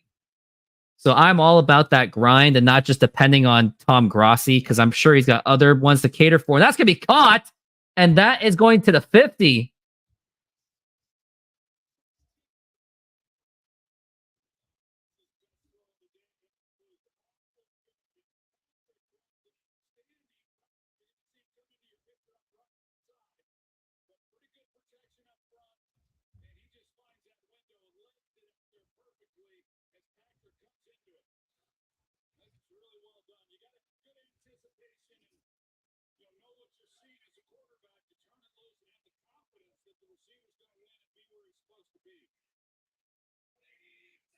Now we're looking at a 1st and 10.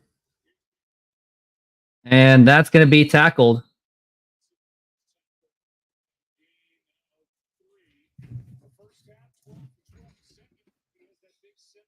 He is still yet to throw an incomplete pass, so the Seahawks have got to find a way to stop him. Now, is it likely? Probably not, unfortunately.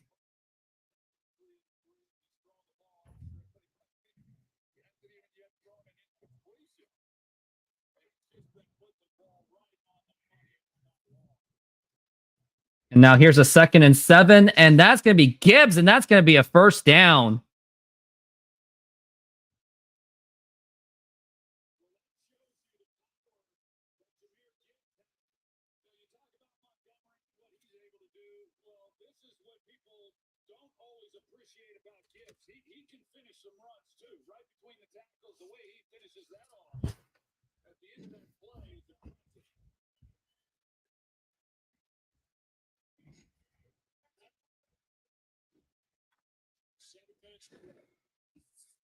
I don't know if a stop is going to be any realistic. And now here's a rush, and that's going to be caught. That was a nice screen pass, and that's going to go right into the red zone and down to the 10.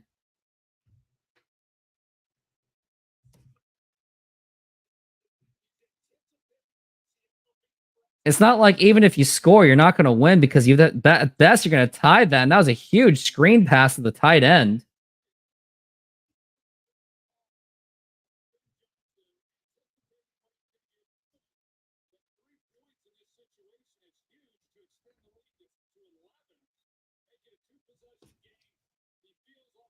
It's going to be a 2-possession game, unfortunately.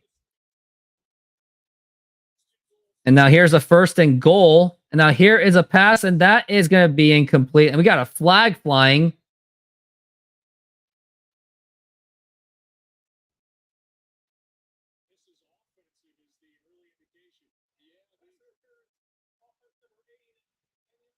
Ten-yard penalty. We'll take it.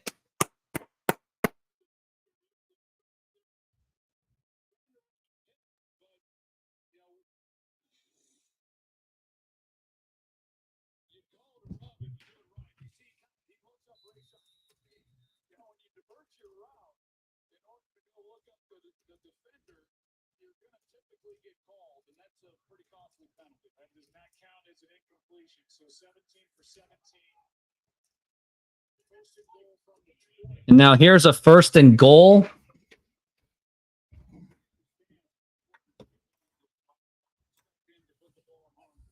And now here is the handoff to Gibbs, and that's going to get some gainage on that.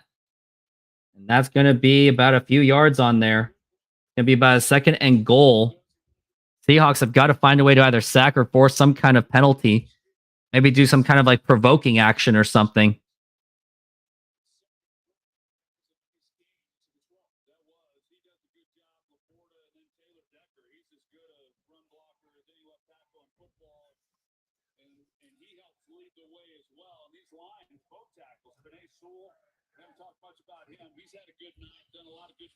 And we're looking at a 2nd and goal so far. And now here's the handoff. And nothing doing much. It's going to be a 3rd down, but we're talking about possibly a field goal that's going to happen, especially in a dome stadium.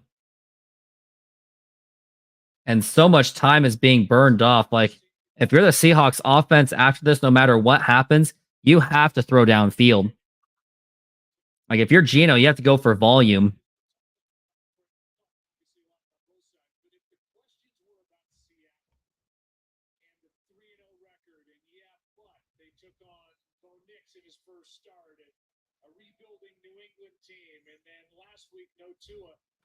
They showed me something here totally agree. I think the story would be written a little differently if it were written at halftime. You know, the way that they played and weren't able to make some stops. But this second half, you know, whatever was said at halftime and however... Considering that the Seahawks have been playing with a depleted defense, I mean, with the exception of like 2 bad broken plays, it's not like the defense has been completely a disaster. And the Seahawks, at least offensively, have been able to answer for the most part. And now here is the pass by Goff, and wide open. That's going to be a touchdown. I think that is. That is a touchdown. And that may have just put in the dagger. That is Amon St. Brown. And that may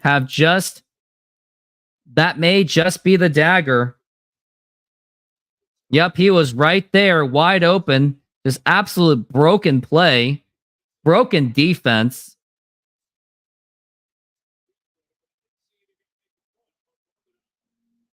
No, he was in. He was in.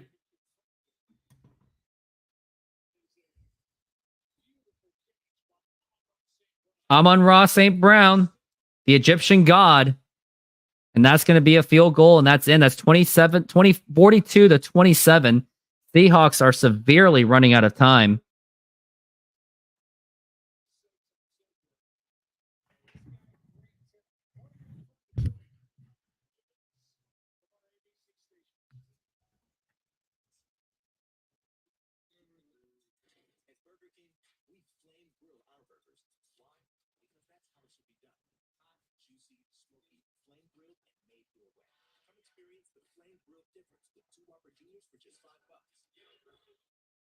You've earned this, so hold it up high. Because it's the things you make. What a game that has been, but not in the favor of the Seahawks.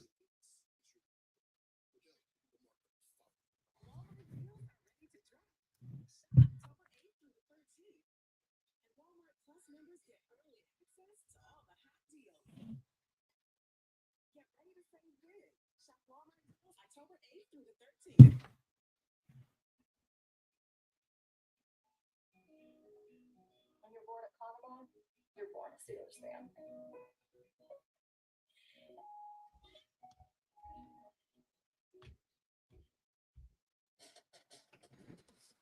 Oh, we're down 5. Johnny, I'm horrible today. Today ain't over, Tina. No hand. LOB. Woo! That's bang on, Jody. I feel you. LOB. Woo! Your backhand is wicked. Your serve is consistent. You're scared. We're scared. They're shaking over there. We're all we got. We're all we need. We're all we got. We're all we need.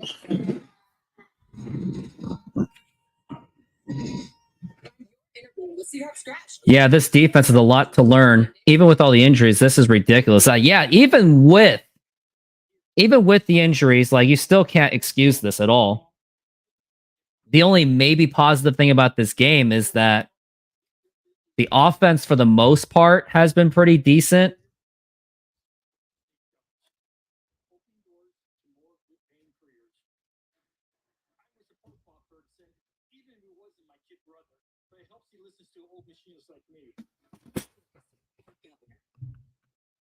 And usually, here's the other warning I have for you guys on this YouTube channel. I am not a Geno Smith fan. I don't think that he is the solution as quarterback, but I'm also going to say that you can't really blame this on Geno Smith. I mean, he actually did release the ball really quickly. He made some good throws. Just that bad decisions by the coaching to go for the 2-point conversion and not elect to go for that field goal. The offense has actually been pretty decent. And it actually did exceed my expectations, considering that Aiden Hutchinson and that solid defensive core of the Lions. And you're a Geno believer. I'm not, but I'm not a Sam Howell guy either.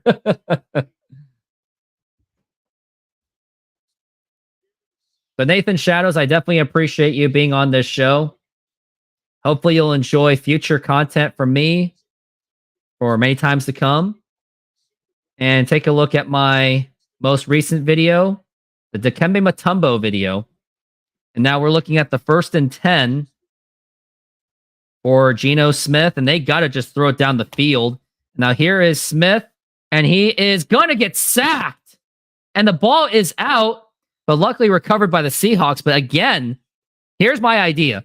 Geno, you got to go for some really quick 10-yard thing, and then just go for a big heave something. That's what I'm thinking.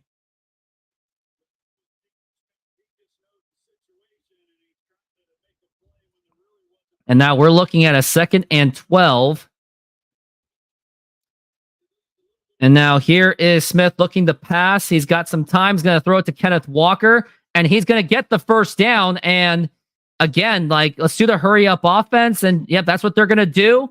And then just throw it down. Like that, 10 yards. That's exactly what we want. They're doing the hurry up offense. How did I drink water during this hurry up offense? 1st and 10, no running backs with him. And now here's Geno looking to pass. He's got some time. And here's the throw, and that's going to be caught by Tyler Lockett. And now they are into Lions territory. But again, you got to keep going. Go, go, go, go, go. As we are looking at 5 receptions for Tyler Lockett for 60-something yards. Geno Smith with 351 yards. And you just got to throw it downfield. Just got to throw it. Now here is Smith. Here's going for a big pass, and that is going to be dropped by Jackson Smith and Jigba. A little bit of miscommunication, but the good news is the time does stop.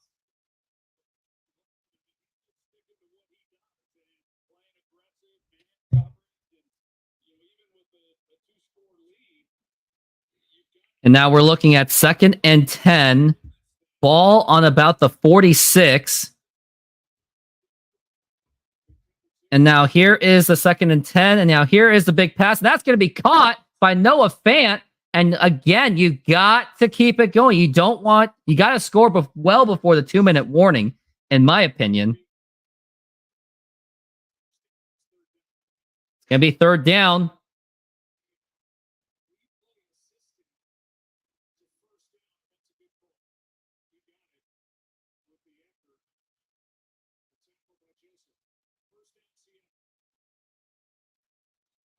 And now we're looking at a 1st and 10. They are into field goal range, but field goal is not going to be enough. You got to score a touchdown.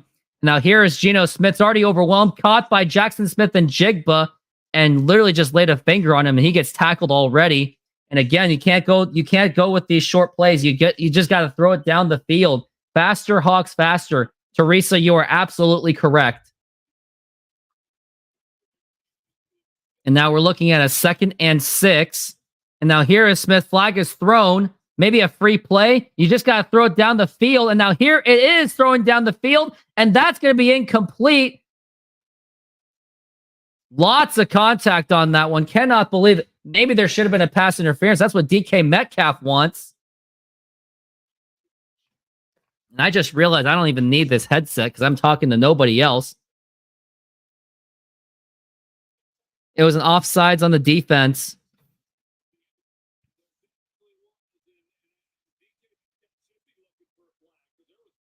Yeah, there was lots of contact on DK. How was that not given to him? Yeah, how was that not a pass interference call? You got to call that.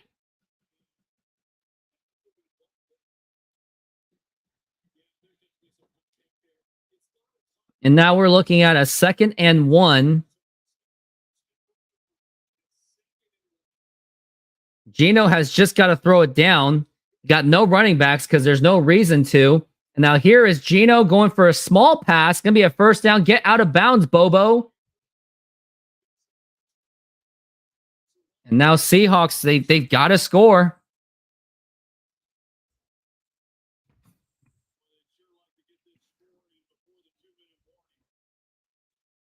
Now I'm down by just 15. 13 in my fantasy football league. And now we're looking at the 1st and 10. Ball on around the 19 or 18. Now here is Smith. Got some time. He's getting out of the pocket. Now he's just going to run and take off. He's going to go right into the end zone. Great running, but too good to be true, as if there's a flag, and that's going to be a holding call. Detroit. Hold against Detroit.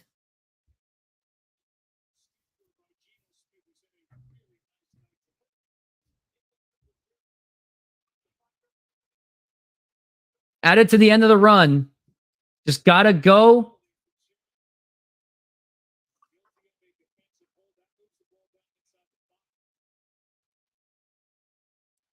Closing in on 600 total views so far for the show, and I appreciate the Grossi raid, which I got, which was pretty fitting for the Seahawks game, considering that I'm also doing the Seahawks game.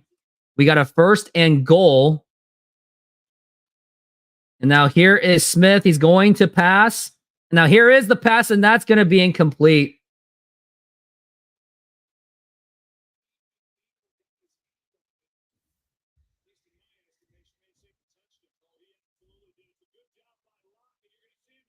Lockett was open on that one.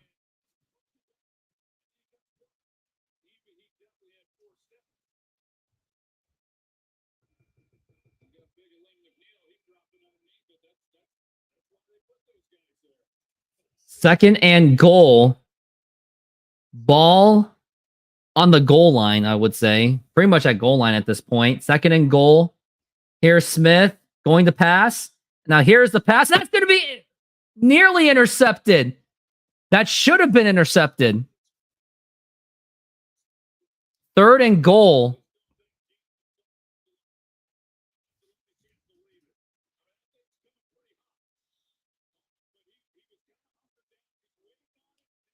Hey, B. Wilkin, how's it going? Are you also a Tigers fan too, by the way? If you're a Lions fan? Now we're looking at 3rd and goal. DK Metcalf on the left. And they got to get this right. And now here's Smith. Everything's very congested. Got nowhere to throw. And now here is the throw. And that's going to be nothing doing. And we got a 4th and goal. Obviously, you got to go for it. And this is going to be the game. And how was that not called? Where was the face mask call?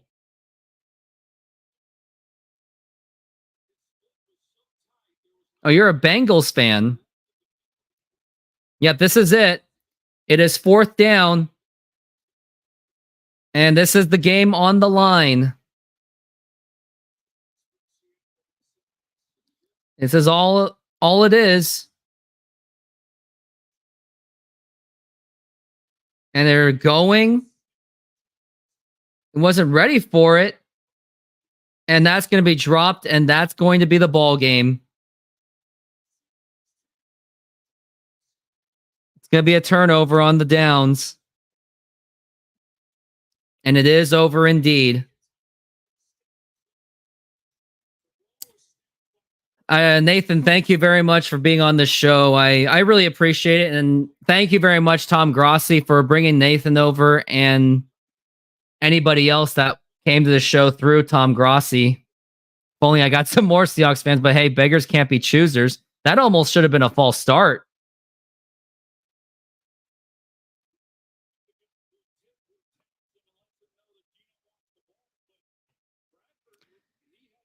I mean, it was a very long shot for the Seahawks to win, considering that how much depleted that they really were. And maybe you want to force a safety, but even then, that's like Jared Goff, 18 of 18, by the way. Montgomery. And they can't take a knee because they're just too close.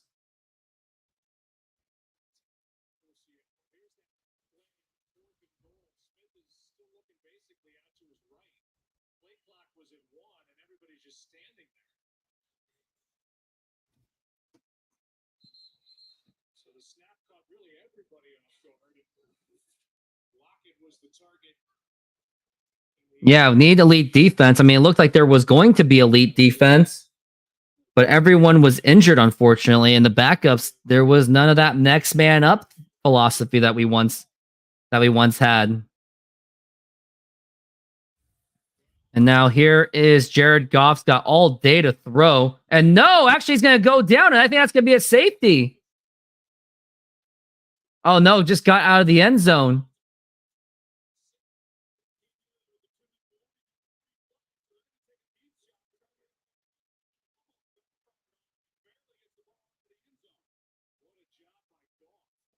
Goff broke the plane on a 3rd and 13. I mean, yeah, lots of season left, but Seahawks have got to pick it up. All their backups now got to step up. Geno Smith's got to step up. Like, although things were working against him, he still has a tendency to not close the games in, like make it close at least. And he has problems closing games. He just doesn't seem to have a clutch factor. And that's where we needed him to actually get it done.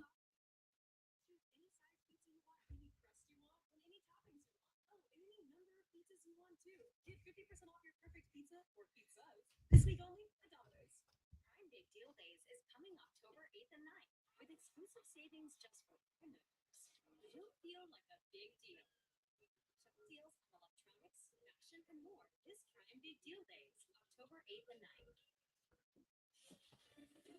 Target Circle Week, 1 week. Sunday the 6th. Target Circle Week the 6th. Big deal. It's Target Circle Week. Get ready for 7 days of big deals. That's right. What a big week. Huge week. Starting October 6th. Team mascot. Boy, I'm running late. But I got lead in my foot and spirit in my fingers. Wilkin, do I broadcast for only Seahawks games? No, I don't put the Seahawks on a pedestal. Actually, I did 62 Mariners games throughout the season. So normally this is actually a Mariners channel, even though it's called Rooftop Sports, but I do pretty much everything. I try to do baseball, football, and basketball, and even soccer from time to time. And tomorrow I'm planning to do the Houston Astros and Detroit Tigers game too. So still lots of content. Like, I don't just put anything on a pedestal. So there you have it. And I try to do some of these Monday Night Football games too.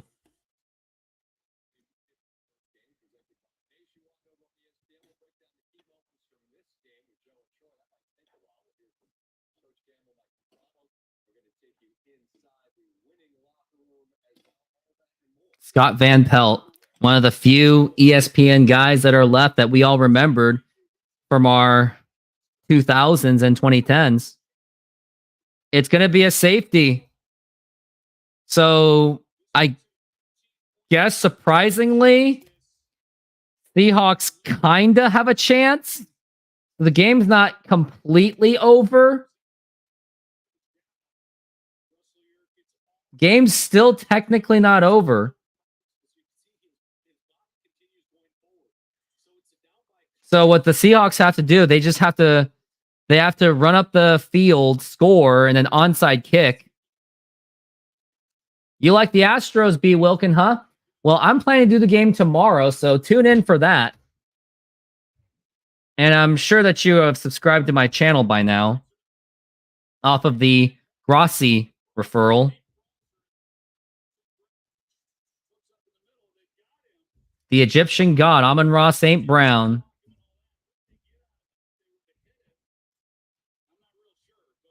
So the game is still not over yet.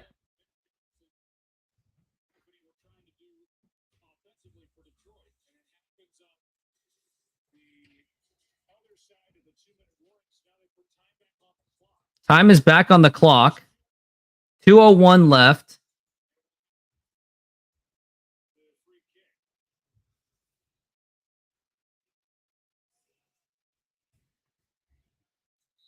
And stay tuned. I'll be here for the post-game show for the Seahawks to tell you how I felt about it. Because I'm already here. Oh, it wasn't because of Tom Grossi. He just stumbled in here. I did drop a stream like, though. I do appreciate that. And now here is the kick. And you got to just run your freaking butt off. And now here is the run coming out. And it's going to go past into the 30. And he's going to go past into the 50. And he's going into the Lions territory. Yeah, there's maybe hope. And still holding. Oh, there's a flag. You knew that was going to happen. So maybe you're back at the 40.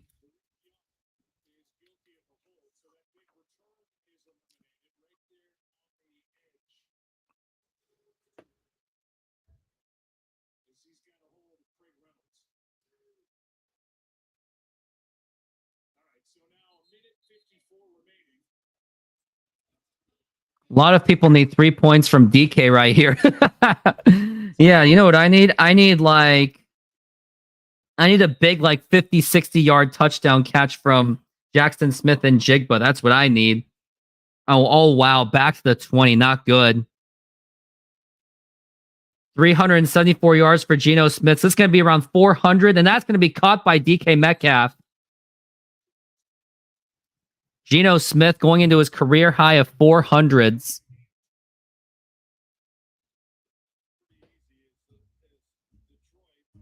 DK Metcalf is at 103 yards on 7 receptions. And we're looking at the 1st and 10.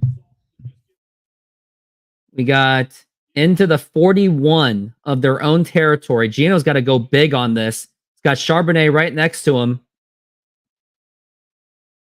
And now here is Geno Smith looking to pass. And now he's getting overwhelmed already. He's just going to run it out.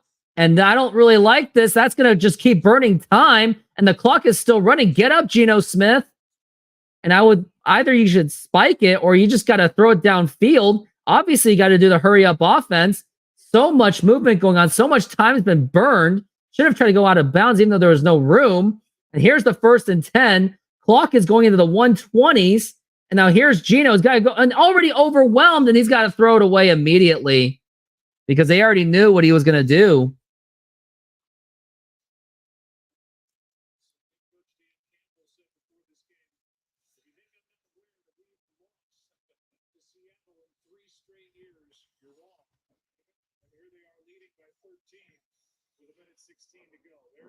And now we're looking at 2nd and 10. 2nd and 10. 11 seconds left. 10 seconds. And the clock is really winding down. The play clock. And now here is Smith getting overwhelmed already. And now here's a pass. He pretty much throws away. And then we got a flag out there. And I think that's going to be on the defense.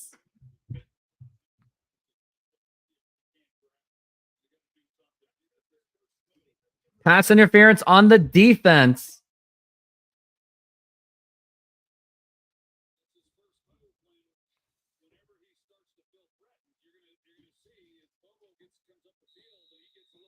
Painted Wolf, I'm curious how this would play out. If y'all all get a field goal, an extra point, and DK didn't fumble, yeah, a lot of missed opportunities. I agree.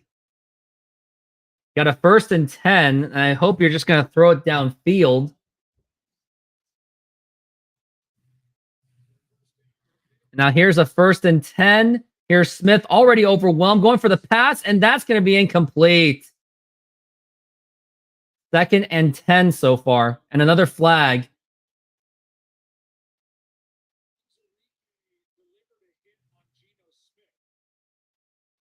Looks like Geno Smith is down.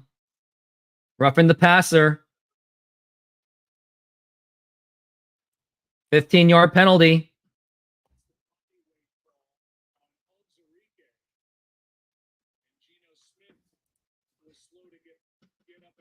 Another flag. Lions want to give the Hawks a win? Nah, that's not how it works. Geno Smith is shaken up.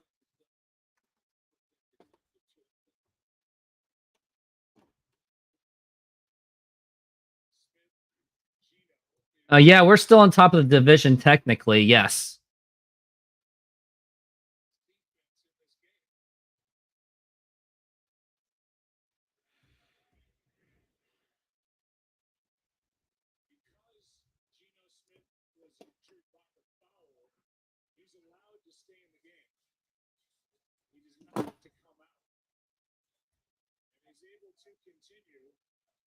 And we got a 1st and 10.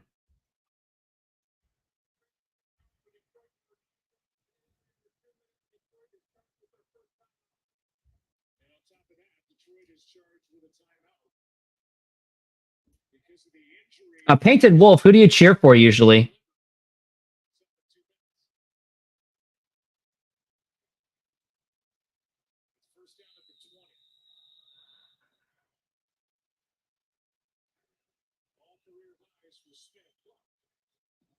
Got a 1st and 10.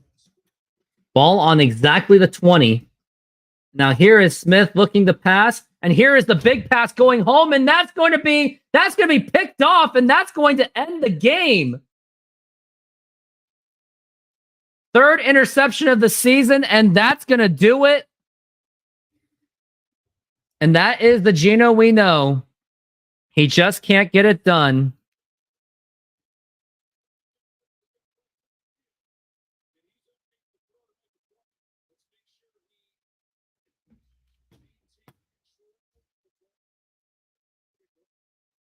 Yep, he maintained control all right. That was an amazing interception by the Lions.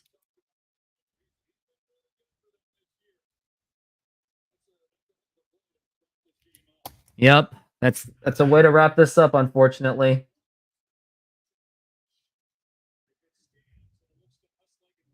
It looks like it will stand for sure.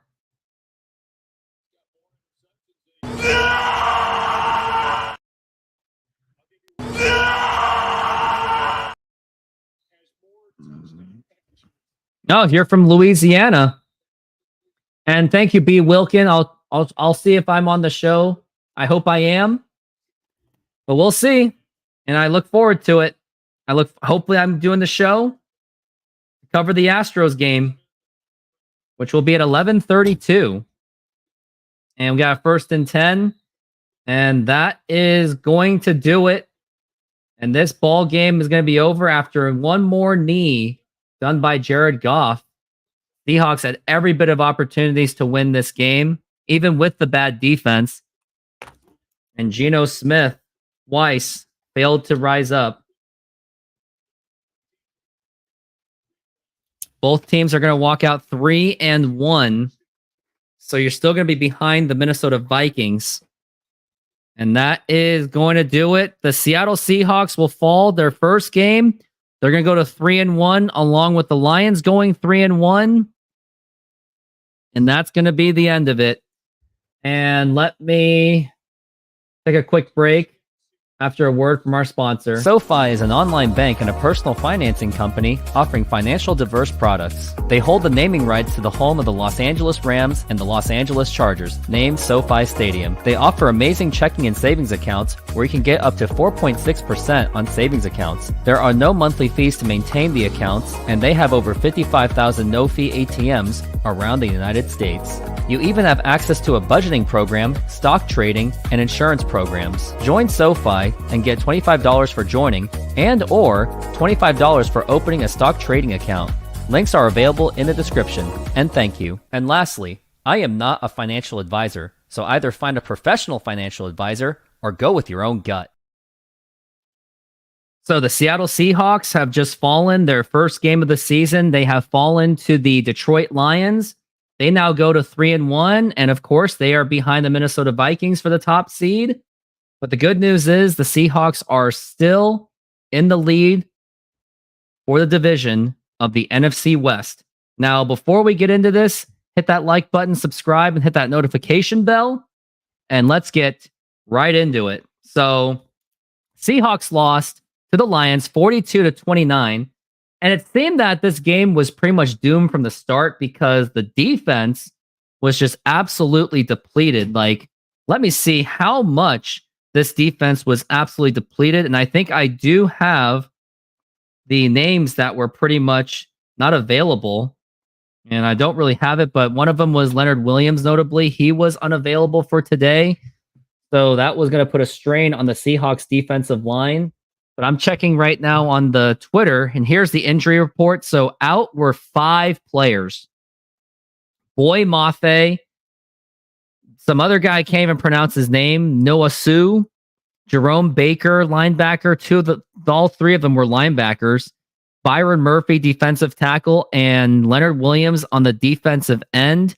So he was not going to be available. None of them were going to be available. So the pass rush was going to be extremely limited today. And that was very evident because Seahawks had problems completing tackles, including one on David Montgomery when he made a huge run in the second half. And just the defense in general, they just could not get to Jared Goff, which was the reason why he had so much time in the pocket, which is why I don't even think that he even threw an incomplete pass. Like, I can check the stats and see if he even threw an incomplete pass, but I don't even think he did. He was 18 for 18 with 292 yards and 2 touchdowns. So you couldn't go wrong with that, which is huge reasons why big plays were given up mostly in the second half. First half was kind of like exactly what you expected, but then second half was just pretty much lost on the defense. So I think I covered that. So the bad defense really did not help. And then earlier in the game, DK Metcalf, he had a nice catch for a first down, but then he decided to get greedy, go for extra yards. He just wouldn't get down, and eventually that backfired, which is why there was a huge fumble on that play. So that's why they gave up a huge amount of fumble return, and that turned into a touchdown, obviously. But despite all of this, at least the Seahawks were somehow somewhat into it. Like, the worst case scenario, there were just 2 possessions back. And they were very much still into this game.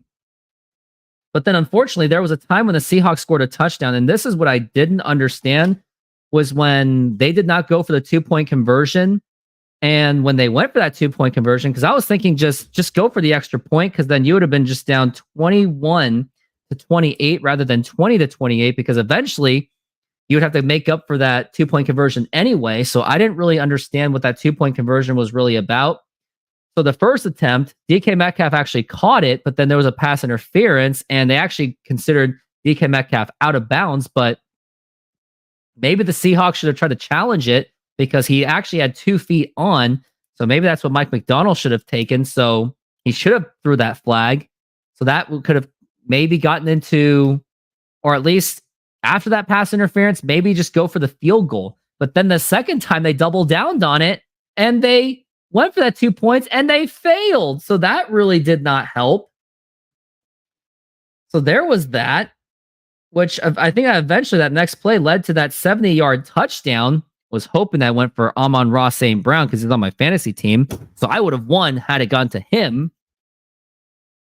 But even then, despite all that, Seahawks came back. They were down by just one possession, even though eventually they were down by two possessions eventually, because the other thing that was damaging was they were trying to go for it on fourth down, which I completely disagreed with.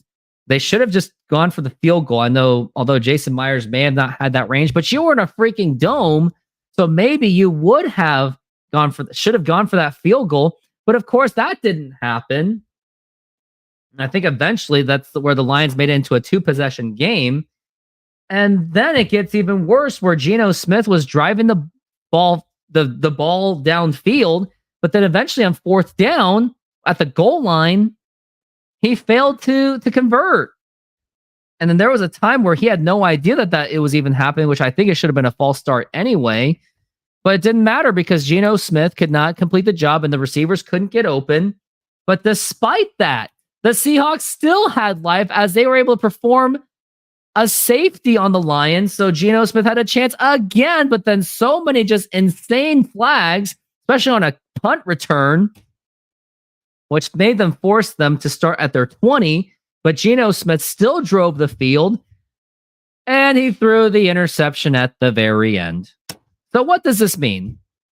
So first, I just have concerns on Geno Smith. Like, yes, the defense was really bad. He shouldn't have been in that position, but when you're given the opportunity to either close the gap or tie the ball game, you still have to do your job. Like, yeah, the defense is bad, but nothing's going to be handed to you. Like, look at the first 3 games. The defense was literally handing it to you, and you still couldn't complete it. So there's that. And I know that maybe seemed to be the least of the problems. Maybe. But just pay attention to Geno Smith in the fourth quarter. It does really make me nervous. It really does.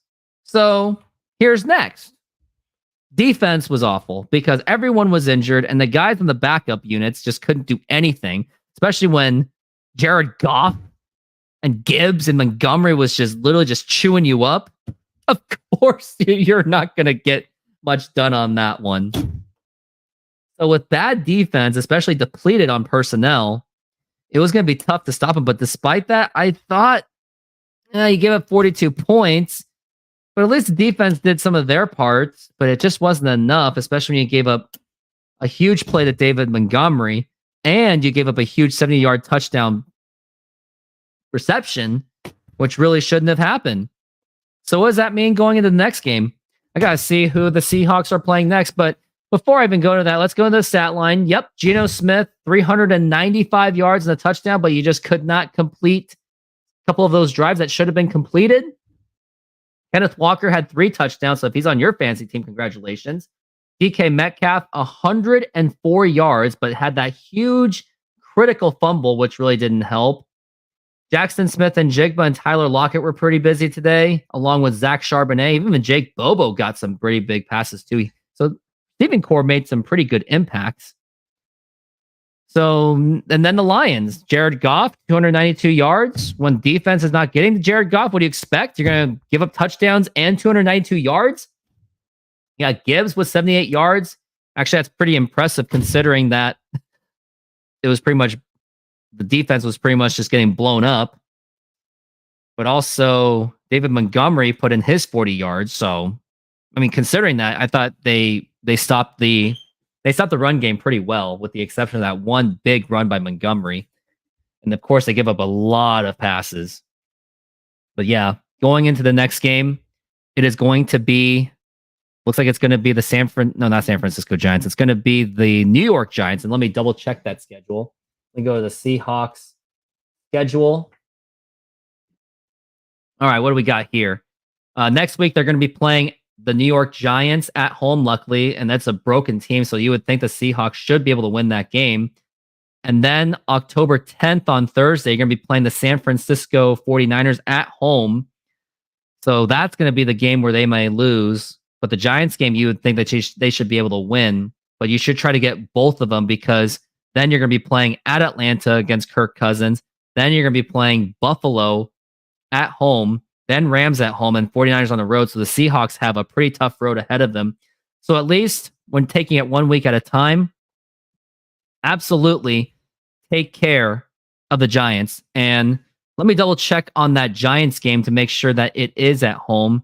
And yes, it is at home because it is at 125. So they will be in Seattle. So that's going to be an advantageous opportunity for the Seahawks to win that game. But until then, hopefully the Seahawks defense could be healthy by then, because 5 players on your defense being out is definitely a cause for concern and a disaster. I mean, Mafe was out. 2 other linebackers were out. Byron Murphy was out and Leonard Williams were out, which is pretty much the anchor of your pass rush. So going forward, hopefully that they will be healthy. And most importantly, hopefully they can handle and take care of business and not downplay the Giants so much. But that's going to do it. I just want to say thank you very much for being part of my live show if you were there. And thank you for joining me on this post-game show. But that's going to do it for the post-game show. And thank you for watching, and go Hawks. Well, that's it. I think I have said everything I've needed to say. Just want to say thank you very much for being on the show, and thank you for all the new fans that showed up and hit that subscribe button in case if you haven't. Looks like we got a comment. We got unlucky, defense out. Not a terrible performance considering the bad circumstances. I agree, but maybe Geno. I know I'm not a Geno fan. Yes, volume-wise, he did pretty well, but towards the end of the game, he just couldn't complete the job. So that's what I have to give him, unfortunately. 12th man should definitely help. Yeah, you would think so. But anyways, just want to say thank you. And thank you, Tom Grossi, for hooking me up with all these fans, because look at all these Tom Grossi raids that I got. Just a bunch of random fans. And I actually even made $10 on this. So I'm happy about it. Thank you very much for joining me. Thank you, Tom Grossi, for the shout outs. And thank you, Steve Silver, for being here. And thank you, Flick of the Switch, for giving me all the criticisms as always. And that's it. I am out of here. And everyone,